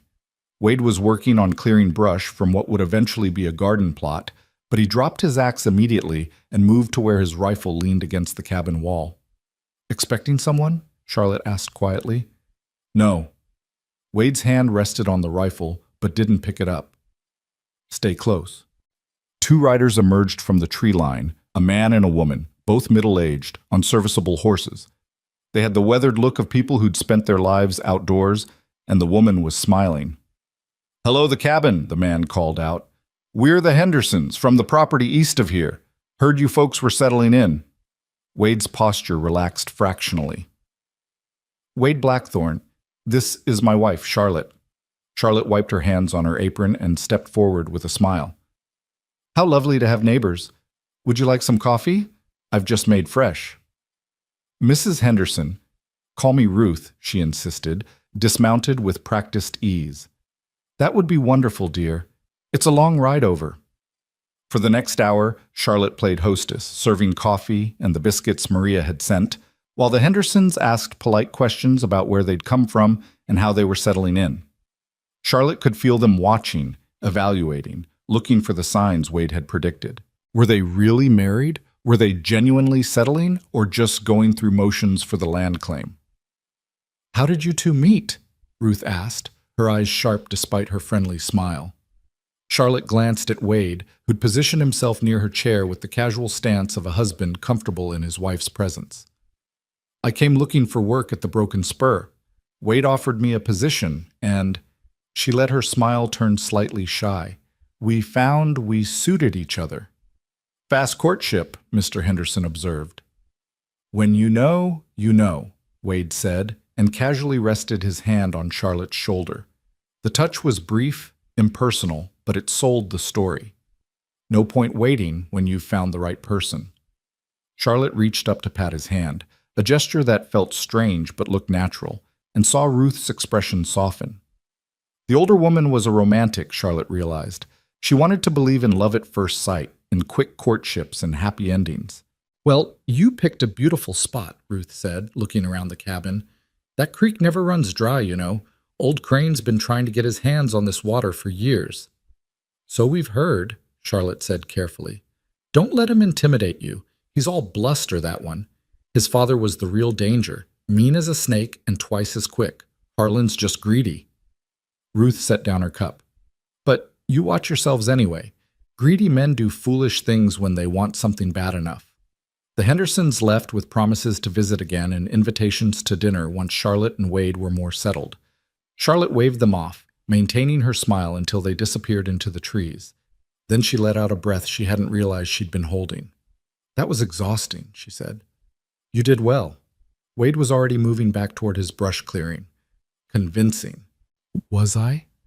Charlotte looked at where his hand had rested on her shoulder, still feeling the ghost of the touch. It felt awkward. It looked real. That's what matters. But as Charlotte returned to her laundry, she found herself wondering if the awkwardness came from the pretense itself, or from the uncomfortable realization that Wade's touch hadn't been entirely unpleasant. That was dangerous territory, catching feelings for a man who'd married her purely for practical reasons. She'd already had her heart broken once by Richard Pemberton's pragmatism. She didn't need to repeat the mistake with Wade Blackthorne. The days fell into a rhythm. Wade worked on improving the property, clearing land, reinforcing the cabin, building a proper chicken coop for the hens Maria had sent up. Charlotte managed the household, cooked meals that improved with practice, and spent her evenings updating the ranch ledgers by lamplight. They were polite to each other, careful, maintaining the boundaries of their arrangement even as they grew more comfortable in each other's presence. But the outside world kept intruding. Tommy rode up on the 6th day with mail and supplies and handed Wade a letter that made his expression go dark. Charlotte was hanging herbs to dry, but paused, watching Wade's face as he read. "What is it?" "Land office. They're sending an inspector next week." Charlotte's stomach dropped. "That's sooner than expected." "Much sooner. Someone's pushing for a faster review." Wade crumpled the letter. "Probably Crane. He wants this resolved before we're too established to challenge." "Are we ready?" Wade looked around the cabin, at the improvements they'd made, at the life they'd been building. "We're going to have to be. The inspector comes in 5 days. That's not much time to make this place look like a long-term home." They spent those 5 days in frantic preparation. Wade built a permanent table and proper chairs. Charlotte hung more curtains, arranged their few personal items to look lived in, and even picked wildflowers for a jar on the windowsill. They created the fiction of a marriage through careful staging, his work clothes hanging beside her dresses, their books mingling on the shelf, 2 cups always waiting by the stove. On the 4th night, Charlotte was mending one of Wade's shirts when he emerged from his evening ablutions with his hair wet and slicked back, looking younger and somehow more vulnerable without the perpetual layer of dust. He paused when he saw what she was doing. "You don't have to do that. The inspector might notice if your clothes are falling apart. Besides, I need the practice. I'm terrible at sewing." She held up the shirt, examining her uneven stitches. "This would make my mother weep." Wade sat down across from her, watching her work. "Tell me about her. Your mother." Charlotte glanced up, surprised by the personal question. "She was proper, very concerned with appearances and social standing. But underneath all that, she was kind. She used to sneak me books that weren't considered appropriate for young ladies. Adventures, mysteries, things with actual excitement." Charlotte smiled at the memory. "She'd hide them in her sewing basket, and we'd read them together when my father was at his office. Sounds like she understood you." "She did. Better than I understood myself sometimes." Charlotte set down the mending. "What about your mother? You said she died when you were 12. Wade was quiet for so long she thought he wouldn't answer. Then he said, "She was strong. Had to be. Living out here with a man determined to build something from nothing. She never complained, even when things were hard, even when we had more hope than food." His voice softened. "She used to sing while she worked. Couldn't carry a tune to save her life, but she'd sing anyway." "Like me," Charlotte said. "Yeah, like you." Wade's eyes met hers, and something passed between them. Recognition, understanding, the shared grief of people who'd lost too much. "She would have liked you, I think. Would have appreciated someone willing to fight for what they believe in." Charlotte felt warmth bloom in her chest, dangerous and sweet. This was how it happened, she realized. This was how you started caring for someone. Small moments of vulnerability, shared memories, the slow revelation of the person beneath the armor. She needed to be careful. But when Wade smiled at her, really smiled, not just the ghost of humor, but genuine warmth, Charlotte felt her careful walls tremble. "We should sleep," she said abruptly, standing. "Big day tomorrow. More preparations." Charlotte, "Good night, Wade." She climbed the loft ladder before he could respond, before she could see whatever expression might be on his face. In her small loft space, she lay awake beneath Maria's quilts and tried to remember that this was temporary. A business arrangement. A marriage of convenience that would dissolve as soon as the land claim was secure. But somewhere between Phoenix and this mountain cabin, between a contract signed in desperation and the quiet rhythm of their shared days, something had begun to shift. Charlotte was beginning to care for Wade Blackthorne in ways that had nothing to do with survival and everything to do with the man himself. And she had absolutely no idea what to do about it. The inspector arrived precisely at noon on a Tuesday, riding a bay mare with government stamps on the saddlebags. Charlotte saw him coming from the cabin window where she'd been pretending to read, actually watching the trail with mounting anxiety, and called out to Wade, who was splitting wood behind the house. "He's here." Wade set down the axe and wiped his hands on his pants. Remember what we discussed. We've been married 3 months, living here full-time for 6 weeks. We're happy, settled, building a future. I remember. Charlotte smoothed her dress, tucked a strand of hair behind her ear, and tried to slow her racing heart. Everything depended on the next few hours. The inspector was a slight man in his 40s with wire-rimmed spectacles and the pale complexion of someone who spent most of his time behind a desk. He introduced himself as Mr. Sir Edmund Whitmore from the Territorial Land Office and accepted Wade's handshake with the limp grip of someone unused to manual labor. Mr. and Mrs. Blackthorne, he said, producing a leather notebook from his saddlebag. Thank you for agreeing to this inspection on relatively short notice. Of course, Wade said smoothly. We want to cooperate fully with the homestead process. Excellent, excellent. Now, I'll need to verify a few things: residence, improvements, agricultural activity, and of course the legitimacy of your marital union. Whitmore's eyes flickered between them. I trust you understand that false claims are taken quite seriously by the territorial government. We understand, Charlotte said, stepping closer to Wade in what she hoped looked like natural wifely solidarity. We have nothing to hide. Whitmore spent the next hour examining everything. He measured the cabin dimensions, inspected the construction quality, checked the creek flow, and documented the water sources. He examined their garden plot, still mostly bare earth, but with neat rows marked out, and counted the chickens in their coop.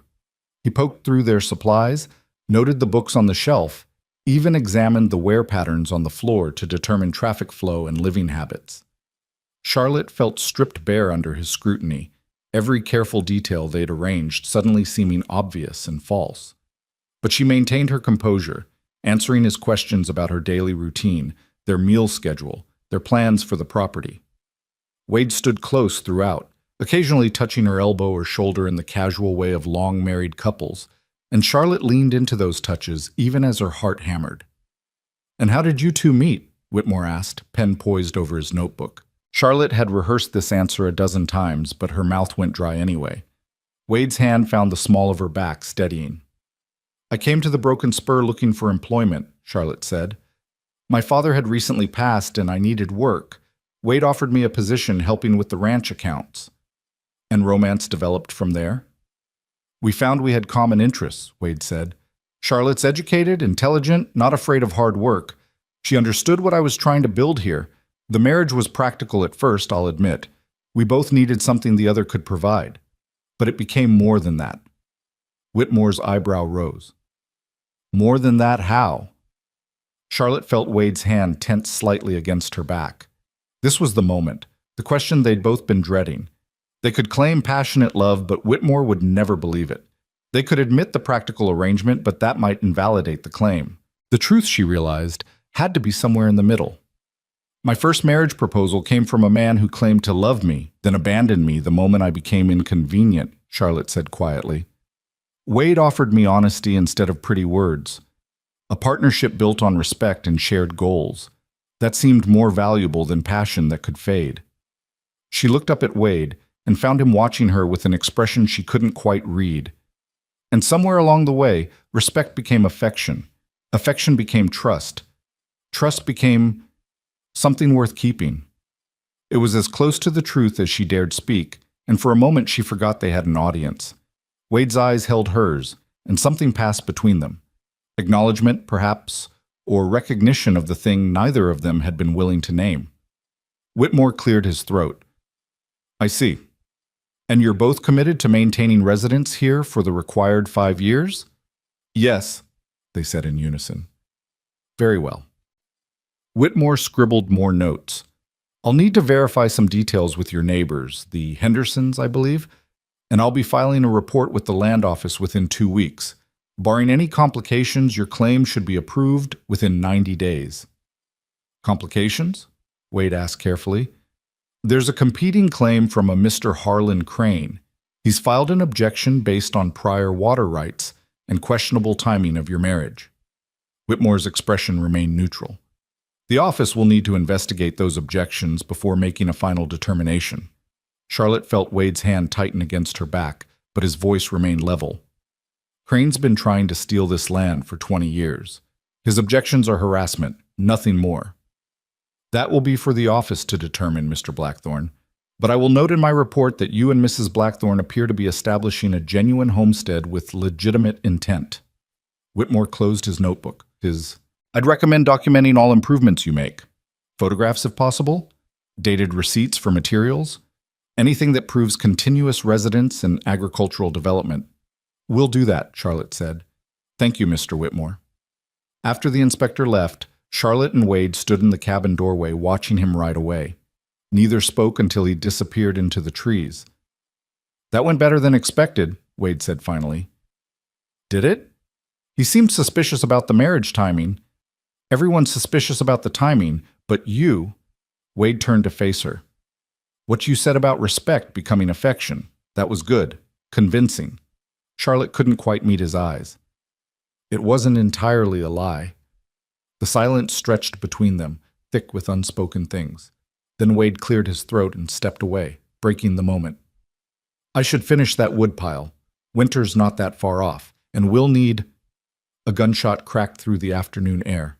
Wade had Charlotte on the ground before she could even process what had happened, his body covering hers, one hand reaching for the rifle he'd left just inside the door. A second shot splinged off the cabin's stone chimney, sending chips of rock flying.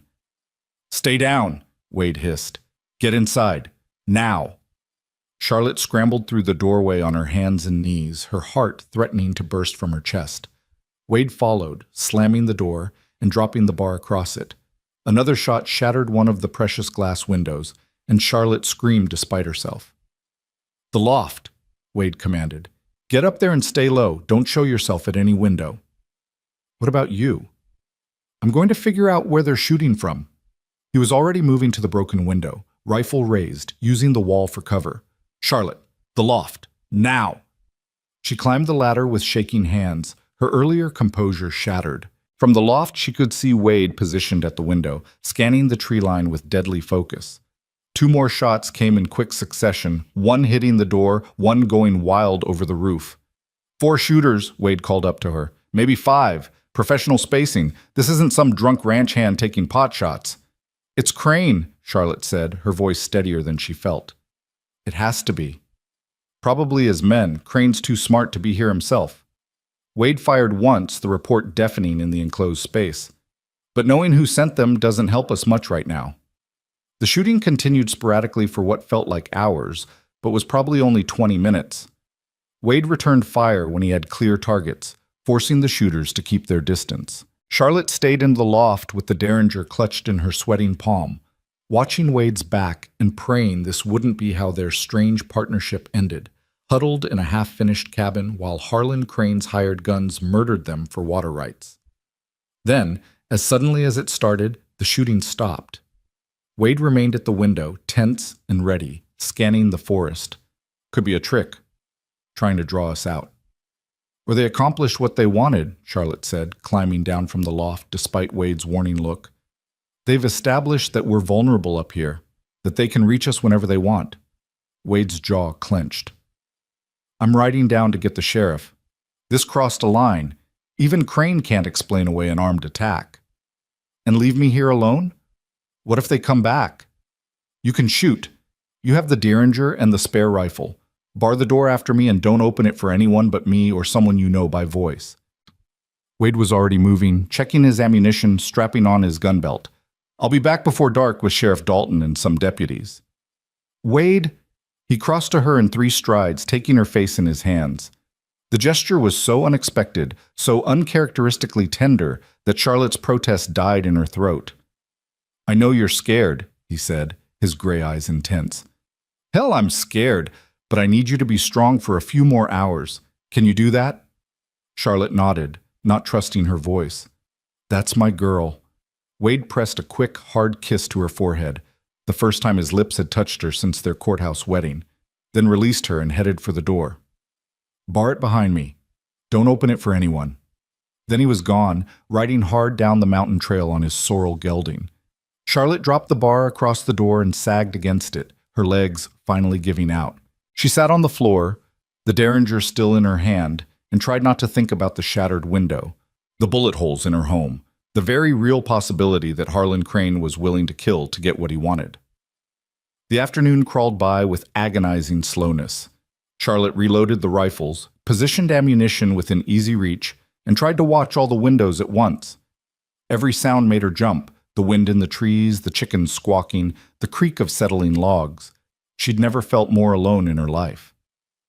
Dusk was falling when she heard horses approaching. Charlotte positioned herself by the broken window with the rifle raised, her hand steadier than she'd expected. "Charlotte, it's Wade. I've got Sheriff Dalton with me. Don't shoot." The relief nearly buckled her knees. She lowered the rifle and unbarred the door, and Wade swept inside with Sheriff Dalton and 2 deputies behind him. The sheriff was a gray-haired man in his 50s with the weathered face of someone who'd seen too much violence and not enough justice. "Mrs. Blackthorne," he said, tipping his hat. "You hurt?" "No, scared, but not hurt." "Good. That's good." Dalton surveyed the damage, the shattered window, the bullet holes scarring the walls. "Wade filled me in on the ride up. Sounds like a coordinated attack, not random mischief." "It was 5 men at least," Charlotte said, maybe more. "They had us pinned down for nearly half an hour." "And you think Harlan Crane sent them?" "Who else?" Wade's voice was hard. "He's been threatening us for weeks. Warned me that accidents happen to people who overreach. Thinking someone did something and proving it in court are different things." Dalton pulled out his own notebook, so similar to the land inspector's that Charlotte felt a hysterical laugh building in her throat. "You see any faces? Recognize any horses or tack?" Charlotte shook her head, and Wade's expression darkened further. "They stayed in the tree line, too far for identification." "Then we've got a problem. I can ride out to Crane's place, ask some questions, but without witnesses or evidence, he'll just deny everything. Probably has alibis lined up for all his men already." "So what are we supposed to do?" Charlotte demanded. "Just sit here and wait for them to come back and finish the job?" "No, ma'am. I'll post a deputy up here for the next week. Keep watch. And I'll make it clear to Crane that any more accidents will bring serious consequences." Dalton's expression softened.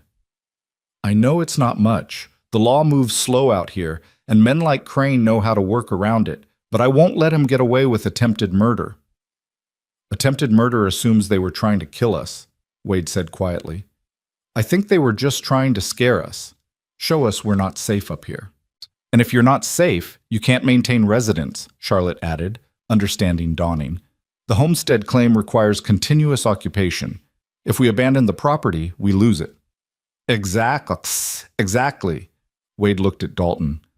"Can you prove intimidation? Conspiracy to interfere with a legal land claim?" "Easier to prove than murder, but still not easy. I'd need someone willing to testify that Crane ordered it, and none of his men are likely to turn on him." Dalton moved toward the door. "Let me go talk to him. See if I can shake something loose. In the meantime, you two decide if you want to stay up here with a deputy watching your backs, or retreat to the Broken Spur until things settle down." After the sheriff and his deputies left, one staying behind to set up camp near the creek, Wade and Charlotte sat at their damaged table in the gathering darkness. Neither had lit a lamp yet. The twilight seemed safer somehow, less exposed. "We have to stay," Charlotte said finally. "I know. If we leave, even for a few days, Crane wins. He can claim we abandoned the homestead, that we're not serious about the claim." "I know," Wade repeated. "But staying means putting you in danger. That's not what I agreed to when I asked you to marry me." Charlotte looked at him across the shadowy table.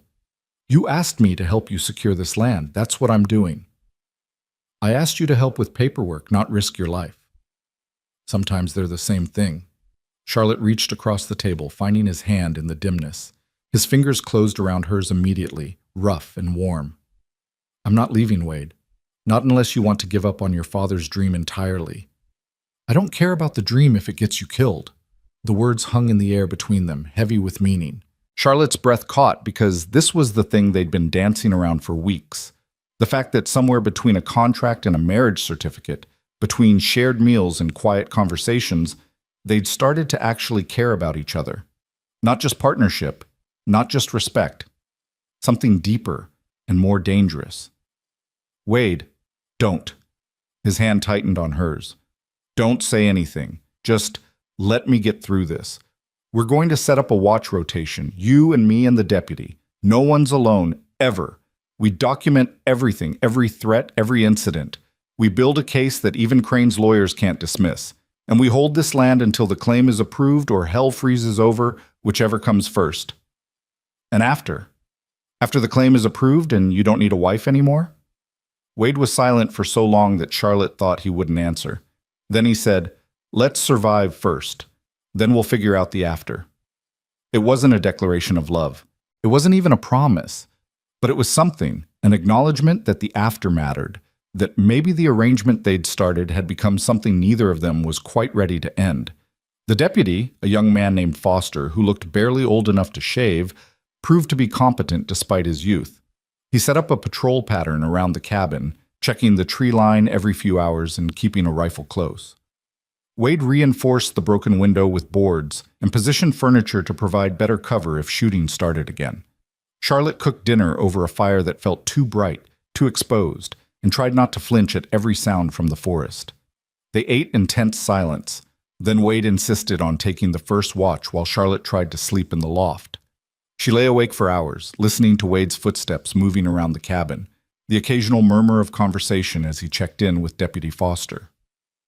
The Derringer was under her pillow again, a cold comfort. She must have dozed eventually because she woke to Wade's hand on her shoulder and gray dawn light filtering through the loft window. "Your turn," he said quietly. "I need a few hours." Charlotte climbed down to find Wade already stretched out on his bedroll by the stove, asleep almost before his head hit the folded blanket he used as a pillow. Exhaustion was carved into every line of his face, and Charlotte felt a fierce protective surge that surprised her with its intensity. This man had risked everything for a piece of land and a dead father's dream. The least she could do was let him sleep safely. She took up position by the window with the rifle across her lap and watched the sun rise over the mountain meadow. The beauty of it seemed obscene somehow, given the violence of the previous day. But the world didn't care about human conflicts. The creek kept running, the birds kept singing, and the wildflowers kept blooming regardless of who owned the land they grew on. Deputy Foster came in around mid-morning looking tired but alert. "All quiet overnight, ma'am. But I found tracks down by the creek. 5 horses, maybe 6. They were watching the cabin after dark." Charlotte's stomach clenched. "They didn't leave. Not far, anyway. They're still out there somewhere. Should I wake Wade?" "Let him sleep a bit longer. I'll keep watch." Foster accepted the coffee she poured him gratefully. "If you don't mind me asking, ma'am, why is this land so important? Important enough to risk dying for?" Charlotte looked at Wade sleeping by the stove, at the bullet holes in her walls, at the life they'd been trying to build in this rough cabin. "It's not about the land itself. It's about having something that's yours, something no one can take away just because they're richer or more powerful. Out here, that's the only kind of freedom that matters." Foster nodded slowly. "My pa always said the West was built by people too stubborn to quit. I guess you and Mr. Blackthorne fit that description." "I guess we do." The day passed without incident, though Charlotte felt eyes watching from the forest. Crane's men were still out there, waiting, watching, looking for another opportunity to drive them out. Wade woke mid-afternoon and took over the watch with grim efficiency, sending Foster to get some rest.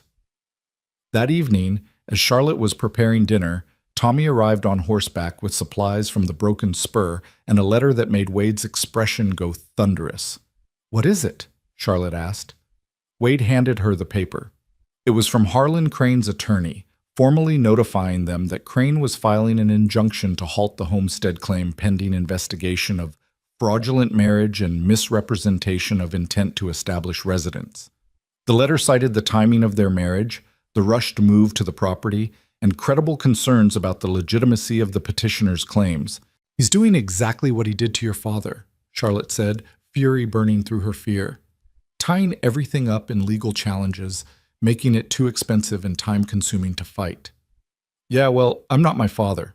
Wade's voice was cold. "And this time, there's a paper trail. Sheriff Dalton's investigating the shooting. The land inspector filed a positive report, and we're not going anywhere." Tommy shifted uncomfortably. "Boss, Miguel sent me to tell you that some of Crane's men have been hanging around the Broken Spur too. Nothing threatening yet, but they're watching the place, asking questions about you and Mrs. Blackthorne." Looking for ammunition, Charlotte said. Something they can use to prove our marriage is a fraud. Let them look. Wade's jaw set in a stubborn line she was beginning to recognize. They won't find anything because there's nothing to find. We're married. We're living here. We're building a life. That's all the law requires, and that's what we're going to keep doing. After Tommy left, Wade and Charlotte sat on the cabin's front step, the safest place to take air, given that Deputy Foster was patrolling behind the house, and watched the stars emerge. The violence of the past 24 hours hung between them, but so did something else. A determination. A partnership that had been forged in desperation, but was being tempered into something stronger. I've been thinking, Wade said after a long silence, about what happens if Crane escalates. If he doesn't just shoot to scare, but shoots to kill. Charlotte's blood went cold. Don't. We have to face it. If something happens to me, you need to know what to do. The ranch is in my name, but I'll change the deed to include you. Equal ownership. If I die, everything goes to you. The broken spur, this homestead claim, everything. Miguel knows how to run the operation. You know the finances. You could sell it or keep it or stop. Charlotte's voice broke. Stop planning for your death. We're going to survive this. Wade looked at her, and in the starlight, his eyes were softer than she'd ever seen them. I hope so. But if we don't, I need you to know that this... He gestured at the cabin, the land, the mountains rising dark against the star-filled sky. This wasn't a mistake. Marrying you wasn't a mistake. Even if it ends badly, even if Crane wins, even if... Charlotte kissed him. She didn't plan it, didn't think about it, just closed the distance between them and pressed her lips to his, cutting off his morbid planning with the most effective method she could think of. For a heartbeat, Wade froze in surprise. Then his hand came up to cup the back of her head, and he kissed her back with a hunger that stole her breath. It wasn't like their courthouse kiss, perfunctory and contractual. This was real. Wade's other arm wrapped around her waist, pulling her closer, and Charlotte went willingly, her hands fisting in his shirt. He kissed like a man starving, like he'd been holding back for weeks and had finally broken, and Charlotte matched him with equal desperation because she'd been holding back too. Holding back the feelings that had grown despite her best efforts, the care that had blossomed despite the contract between them, the love that had taken root in the cracks of their practical arrangement. When they finally broke apart, both breathing hard, Wade rested his forehead against hers. Charlotte, don't analyze it, she whispered. Don't make it complicated. Just accept that it happened. It changes things. I know. The contract said, damn the contract. Charlotte pulled back enough to meet his eyes. Wade, I came out here expecting survival, a job, safety. I didn't expect to care about you. I didn't expect to want this marriage to be real, but I do. And I hope, you might feel the same. Wade's thumb traced her cheekbone, his touch gentle despite the calluses. I told myself I was marrying you for the land claim, for the practical reasons. But the truth is, I've been lying to myself for weeks. Maybe from the moment you stood in my yard and demanded honesty instead of pretty words. His smile was crooked, vulnerable. You terrify me, Charlotte Blackthorne. You make me want things I'd given up hoping for. What things? A real marriage, a real life, someone to build this dream with instead of just surviving alone. Charlotte felt tears prick her eyes. Those are the things I want too. They kissed again, slower this time, and Charlotte thought about the strange path that had brought them here. A desperate proposal, a contractual marriage, a slow transformation of convenience into something real. If someone had told her 2 months ago that she'd be sitting on a bullet-scarred cabin step, kissing a taciturn rancher under the Arizona stars, she would have thought them mad. But here she was, and she'd never felt more certain of anything in her life. Deputy Foster's cough from around the cabin corner made them spring apart like guilty teenagers. Sorry to interrupt, Foster said, his voice carefully neutral. But I saw movement in the trees, thought you should know. Wade was on his feet immediately, hand going to his gun. How many? Can't tell, just shadows moving. Could be deer, could be men. Charlotte stood, her moment of happiness evaporating. They're coming back. Maybe. Or maybe they're just watching again. Wade moved inside to grab his rifle. Foster, you take the north side. I'll cover the east. Charlotte, I know. Loft. Stay low. Don't show myself at windows. She checked her derringer was loaded. I'm not helpless, Wade. I know you're not, but I just... He stopped, seeming to struggle with words. Then he crossed to her, kissed her hard and fast, and said, Stay alive. We have a lot to figure out once we get through this. You too, Charlotte whispered. They took their positions and the waiting began again. But this time, Charlotte wasn't just fighting for a contract or a land claim or even survival. She was fighting for the future she'd just discovered she wanted. The one where this marriage was real, where she and Wade built something together, where the life they'd been pretending to have became the life they actually lived. The shadows in the forest moved closer, and Charlotte gripped her derringer, ready for whatever came next. The shadows resolved into shapes, 4 men on horseback, moving through the trees with the careful deliberation of people who knew they were being watched. Charlotte's heart hammered as she tracked them from the loft window, the derringer heavy in her sweating palm. Wade was positioned below at the east window, rifle ready, while Deputy Foster covered the north side of the cabin. Hold your fire unless they shoot first, Wade called out, his voice carrying clearly in the mountain stillness. Foster, you see anything from your side? 2 more riders, boss, coming from the creek side. We're surrounded.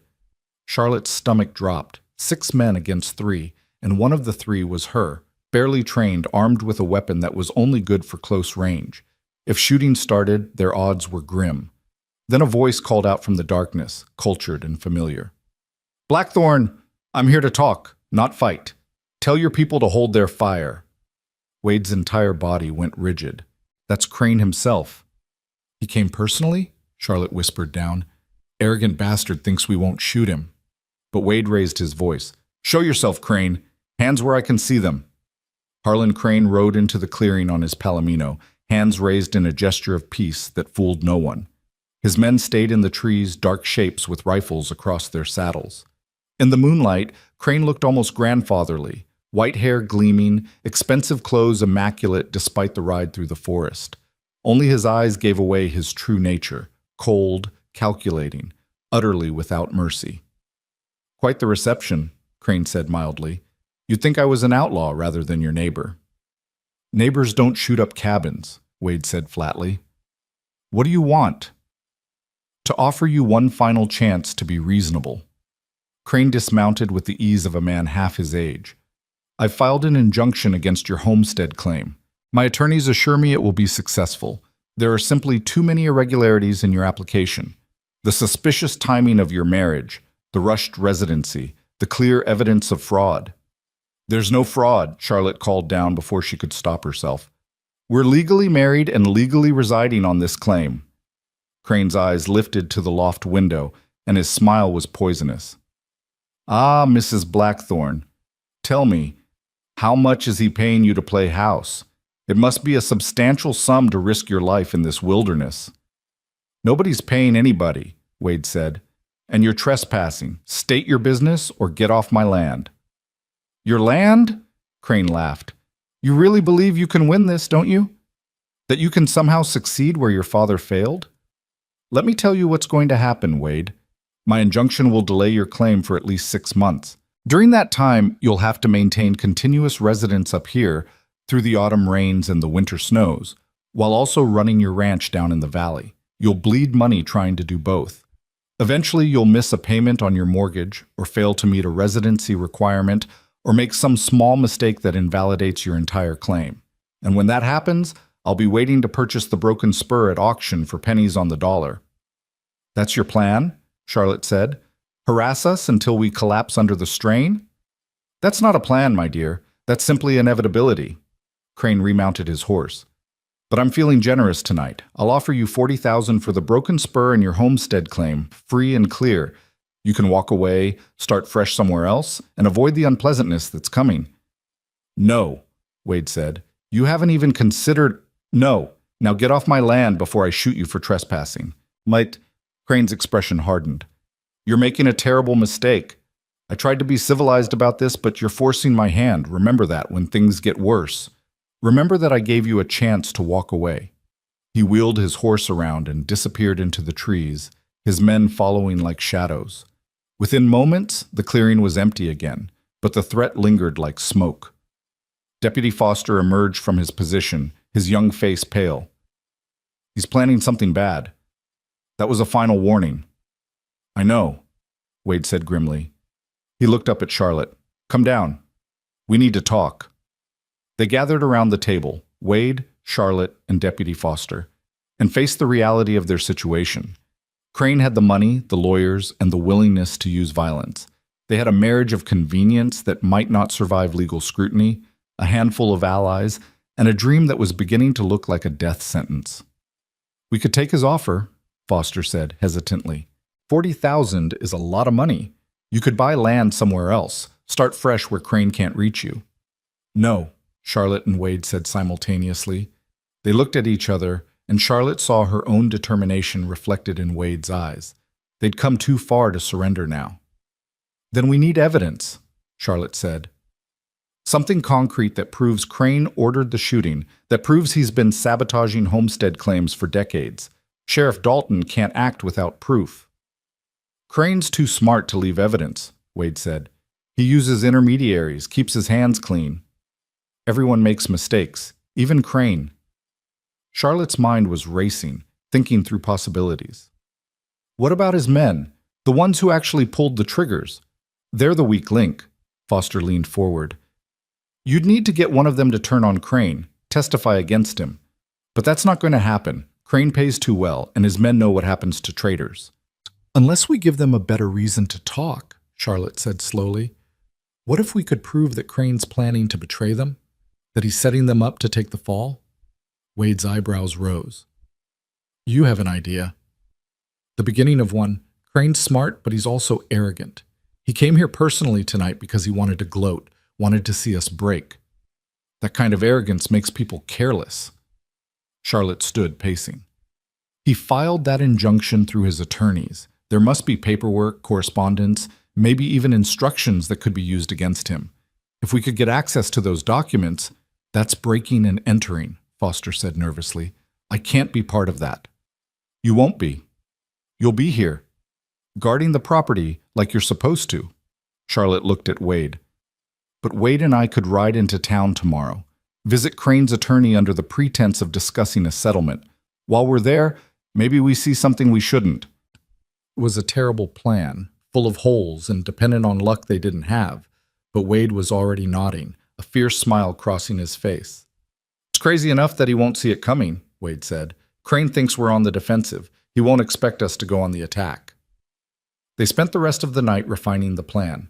Charlotte would request a meeting with Crane's attorney, a man named Bartholomew Sutton, who had offices in Phoenix, claiming she wanted to discuss settlement terms without Wade's knowledge. It would play into Crane's assumptions about their marriage being fraudulent, about Charlotte being a reluctant participant looking for an escape. While she kept Sutton occupied, Wade would search the office for anything incriminating. It was risky, possibly illegal, and could backfire catastrophically, but doing nothing meant slowly losing to Crane's war of attrition. At least this way, they were taking control of their fate. They left at dawn, telling Deputy Foster they were riding to the Broken Spur to check on the ranch. It wasn't entirely a lie. They would stop there on the way back. But first, they had to infiltrate the office of Crane's attorney and hope they found something useful before getting caught. The ride down to Phoenix took most of the morning. Charlotte rehearsed her performance. The unhappy wife, trapped in a loveless arrangement, looking for a way out. It wasn't hard to channel the fear and uncertainty, though the loveless part was now entirely fiction. She caught Wade watching her as they rode, his expression unreadable. "What?" she asked. "Just thinking about how much you've changed since that first day, when you showed up at the ranch looking for work." "I'm still the same person." "No, you're not. That woman was running from something. You're running toward something now, fighting for it." Wade's smile was small but genuine. "It's a good look on you." Charlotte felt warmth bloom in her chest despite the danger ahead. "We might fail at this, you know.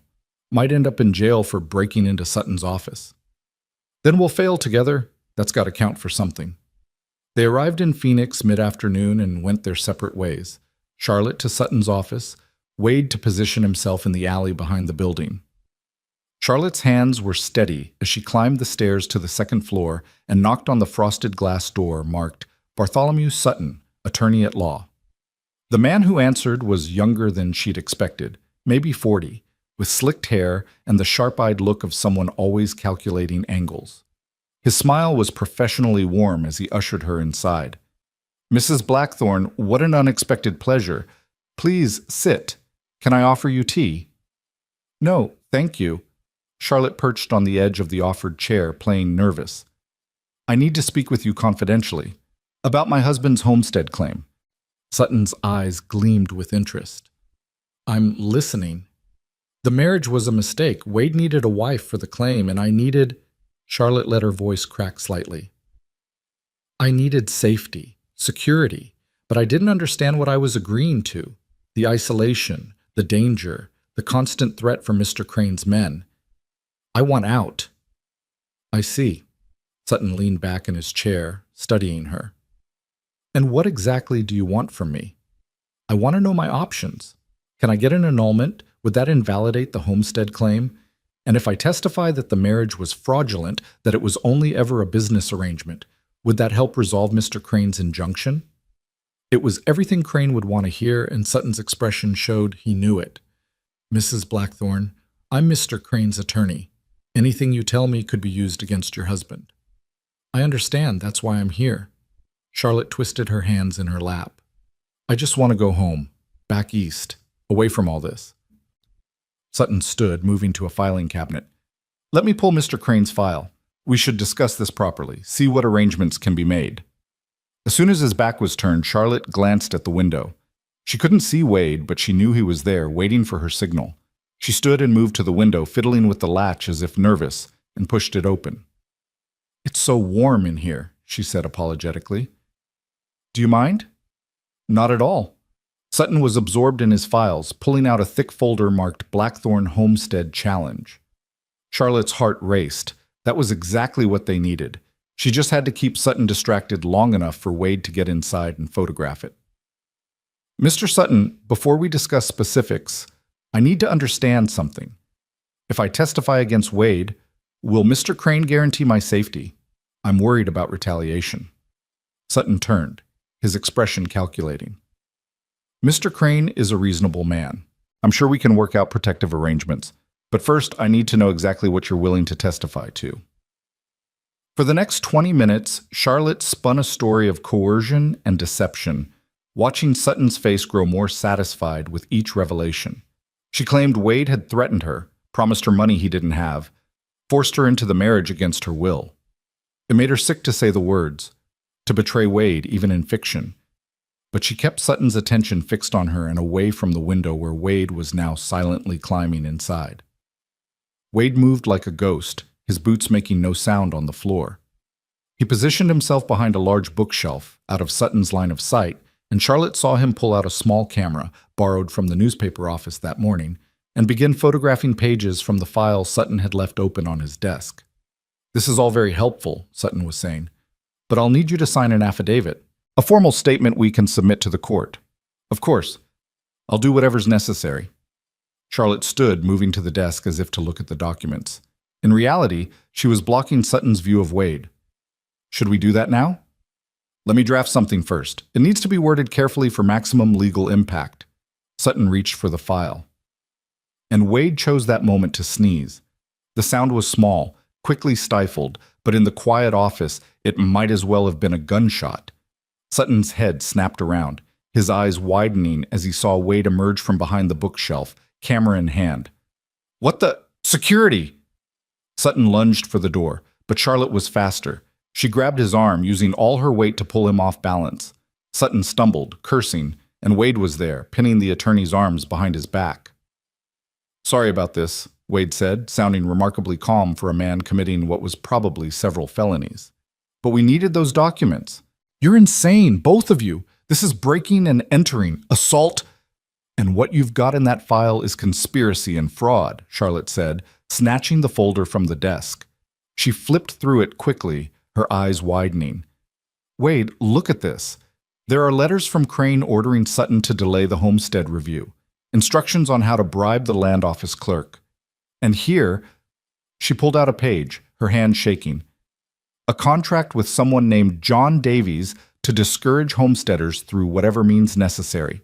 That's a hired gun. Crane hired someone to shoot at us. Wade's grip tightened on Sutton.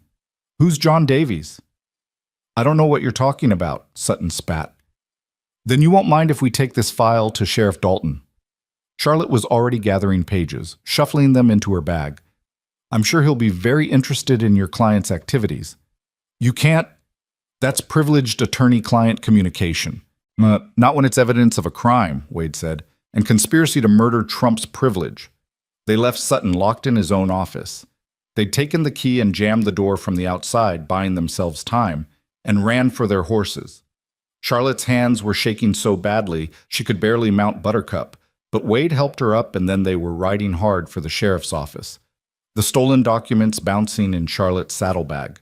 Sheriff Dalton took one look at their faces and ushered them into his office, closing the door. Charlotte dumped the contents of her bag on his desk, papers, photographs, damning evidence of Crane's decades of corruption. Where did you get this? Dalton asked, his weathered face grave. Sutton's office, Wade admitted. We broke in. Jesus, Mary and Joseph. Dalton sank into his chair. You know I can't use illegally obtained evidence in court? Charlotte's heart plummeted. But it proves everything. Crane's been bribing officials, hiring guns, sabotaging homestead claims for years. I know what it proves. But the way you got it makes it inadmissible. Dalton held up a hand as Wade started to protest. However, it does tell me where to look. I can use this to get warrants, to interview witnesses, to build a legitimate case. You've given me a roadmap. How long will that take? Wade asked. Weeks, maybe months. We don't have months. Crane's injunction goes forward in 3 days. Dalton studied the documents, his expression troubled. There might be one thing. This name here, John Davies, I know him. He's one of Crane's ranch hands. Been with him about 5 years. If I can bring him in, get him to testify. He looked up. He'd need protection, witness protection, probably relocation after the trial. That's a lot to ask of a man. But it's possible. Charlotte leaned forward. If Davies testifies, Crane goes down. If Davies testifies to ordering the shooting, to other incidents of intimidation and sabotage, and if I can corroborate it with this paper trail you've provided, yeah, Crane goes down. His injunction gets dismissed, his land empire starts crumbling, and you folks get your homestead. Wade and Charlotte exchanged glances. It wasn't perfect, but it was a chance. Do it, Wade said. Bring Davies in. Dalton stood, already reaching for his hat. I'll need a few days. You two need to stay somewhere safe, not the homestead, not the broken spur. Crane's going to figure out you robbed Sutton's office, and he'll come looking. We can stay at the boarding house, Charlotte said. Mrs. Kowalski's place. She won't talk. Good. Stay there, keep your heads down, and let me work. Dalton's expression softened. You did good today, even if you did it illegally. Now, let me finish the job proper. They spent 3 days in a cramped room at Mrs. Kowalski's boarding house, waiting for word from Dalton. Wade paced like a caged animal, while Charlotte tried to distract herself with books she couldn't focus on. At night, they lay in the narrow bed. Sharing it had seemed natural somehow, after everything, and Wade held her close while they both pretended to sleep. Whatever happens, Wade said on the third night, his voice rough in the darkness, I want you to know that marrying you was the best decision I ever made, even if we lose everything tomorrow. Charlotte turned in his arms, finding his mouth in the dark. They kissed slowly, tenderly, and Charlotte felt tears slip down her cheeks, because she'd finally found something worth keeping and the universe seemed determined to rip it away. We're not going to lose, she whispered against his lips. We've come too far. The next morning, Sheriff Dalton appeared at their door with news. Got him. Davies agreed to testify in exchange for immunity and relocation. He's scared of Crane, but he's more scared of hanging for attempted murder. We've got statements, we've got corroboration, and I've got warrants for Crane's arrest. Wade grabbed Charlotte's hand, squeezing so hard it hurt. When? Now. I've got deputies surrounding Crane's ranch. I'm riding out to bring him in, and I want you two with me. You deserve to see this." They rode out in a group: Dalton, 4 deputies, Wade, and Charlotte. The Triple C Ranch sprawled across Prime Valley land, its wealth evident in every building and fence. Crane's men watched them approach with wary eyes, but none moved to interfere when Dalton dismounted and walked to the main house. Crane emerged onto his porch, immaculate as always, but Charlotte saw the tightness around his eyes. He knew. Somehow, he already knew. "Sheriff Dalton, to what do I owe this invasion?" "Harlan Crane, you're under arrest for conspiracy to commit murder, bribery of public officials, fraud, and about a dozen other charges I'll read to you on the way to jail." Dalton produced handcuffs. "You have the right to—" "This is absurd. On whose testimony?" "John Davies, for one. Bartholomew Sutton for another. He turned on you the minute he realized he was going down with your ship. And we've got documentary evidence of 20 years of corruption." Dalton stepped forward. "You can come peaceful, or you can come fighting. Either way, you're coming." For a long moment, Crane stood frozen on his porch, his empire crumbling around him. Then his shoulders sagged, and he extended his wrists for the handcuffs. "You think you've won," he said, looking directly at Wade. "But running this land takes more than stubbornness. You'll fail on your own, without me to fight against." "Then I'll fail on my own terms," Wade said, "not yours." They watched the sheriff lead Crane away, and Charlotte felt the tension that had been coiled in her chest for weeks finally release. It was over. Crane was arrested, his injunction would be dismissed, their homestead claim would go through. They'd won. Wade pulled her into his arms right there in Crane's yard, holding her so tight she could barely breathe. "We did it," he said into her hair. "We actually did it." "We did," Charlotte agreed, her own arms wrapped around his waist. "Together." The next few weeks passed in a blur of legal proceedings and paperwork. Crane's arrest revealed a network of corruption that reached deep into the territorial government, and the resulting investigation swept through Phoenix like a cleansing fire. Several land office officials resigned, Sutton was disbarred, and Crane's carefully built empire began to fracture as his victims came forward with decades of grievances. The homestead claim was approved without further challenge. Wade and Charlotte received the official deed 1 month after Crane's arrest, and they rode up to the cabin together to celebrate. The summer was fading into autumn, the meadow grass turning gold, and the air carried the first hint of coming winter. "This is really ours now," Charlotte said, standing in the doorway of the cabin they'd defended. "No one can take it away." "Ours," Wade agreed. He came to stand behind her, his arms circling her waist. "Though I've been thinking about that." Charlotte turned in his embrace. "Thinking what?" "Our contract. The one we signed that first night." Wade reached into his pocket and pulled out the folded paper, worn now from being carried. "It says you're free to leave with 6 months' wages once the claim is approved. So technically, you're free to go." Charlotte's heart clenched. "Do you want me to go?" "God, no." Wade's hands tightened on her waist. "But I want you to stay because you choose to, not because a contract says you have to. So I'm asking, Charlotte Blackthorne, will you stay married to me? Will you build this life with me, not as part of a business arrangement, but as my real wife?" Tears blurred Charlotte's vision. "You're proposing to me? We're already married. Then I'm proposing that we stay married, for real this time, for love." Wade's smile was crooked, vulnerable. "What do you say?" Charlotte took the contract from his hand, walked to the stove, and dropped it into the fire.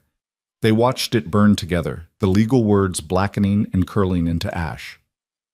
When it was gone, Charlotte turned back to Wade and said, "I say yes. I've been saying yes since the moment you kissed me under the stars." Wade kissed her again now, slow and deep, and Charlotte felt the last walls between them crumble into dust. This was what she'd been searching for when she fled Philadelphia, not just survival, not just employment, but a place to belong. A person to build a life with, a love worth fighting for. They spent the autumn finishing the cabin, adding a real floor and a second room.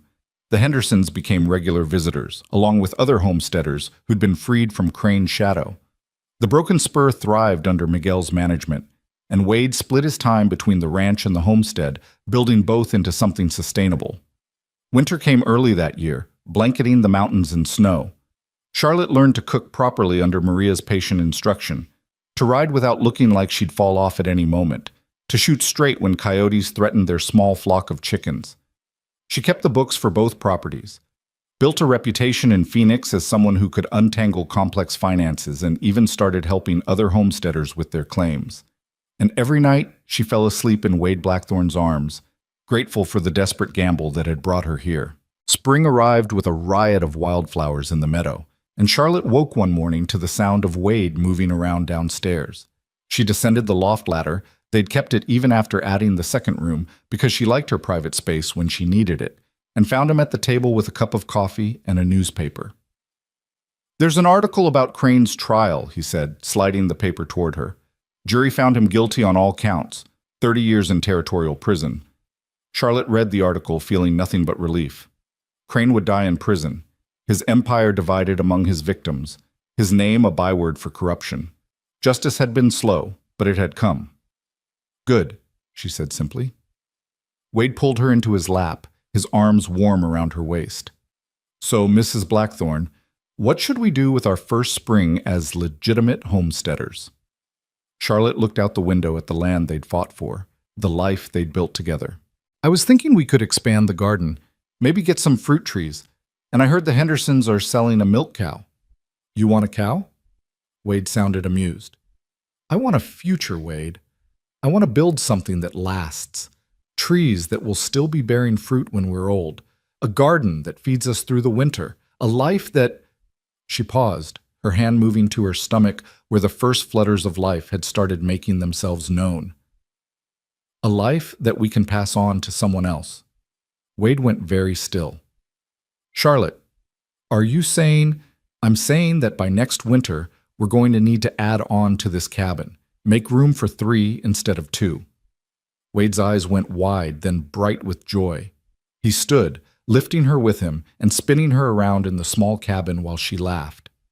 When he set her down, his hands cradled her face with infinite gentleness. "A baby," he said, his voice rough with emotion. "We're going to have a baby." "We are. This marriage of convenience is becoming quite complicated." "Best complication I ever signed up for." Wade kissed her softly. "I love you, Charlotte. I should have said it sooner, but I love you." "I love you too," Charlotte whispered, "even though you proposed to me with a business contract and a sunset deadline." "Hey, that proposal got you to say yes, didn't it?" Charlotte laughed, and the sound echoed through the cabin they'd built together, through the land they'd fought for, through the future they were creating one day at a time. She'd come west running from scandal and ruin, desperate for any kind of survival. She'd found something infinitely better, a partnership, a purpose, and a love that had grown in the most unlikely soil.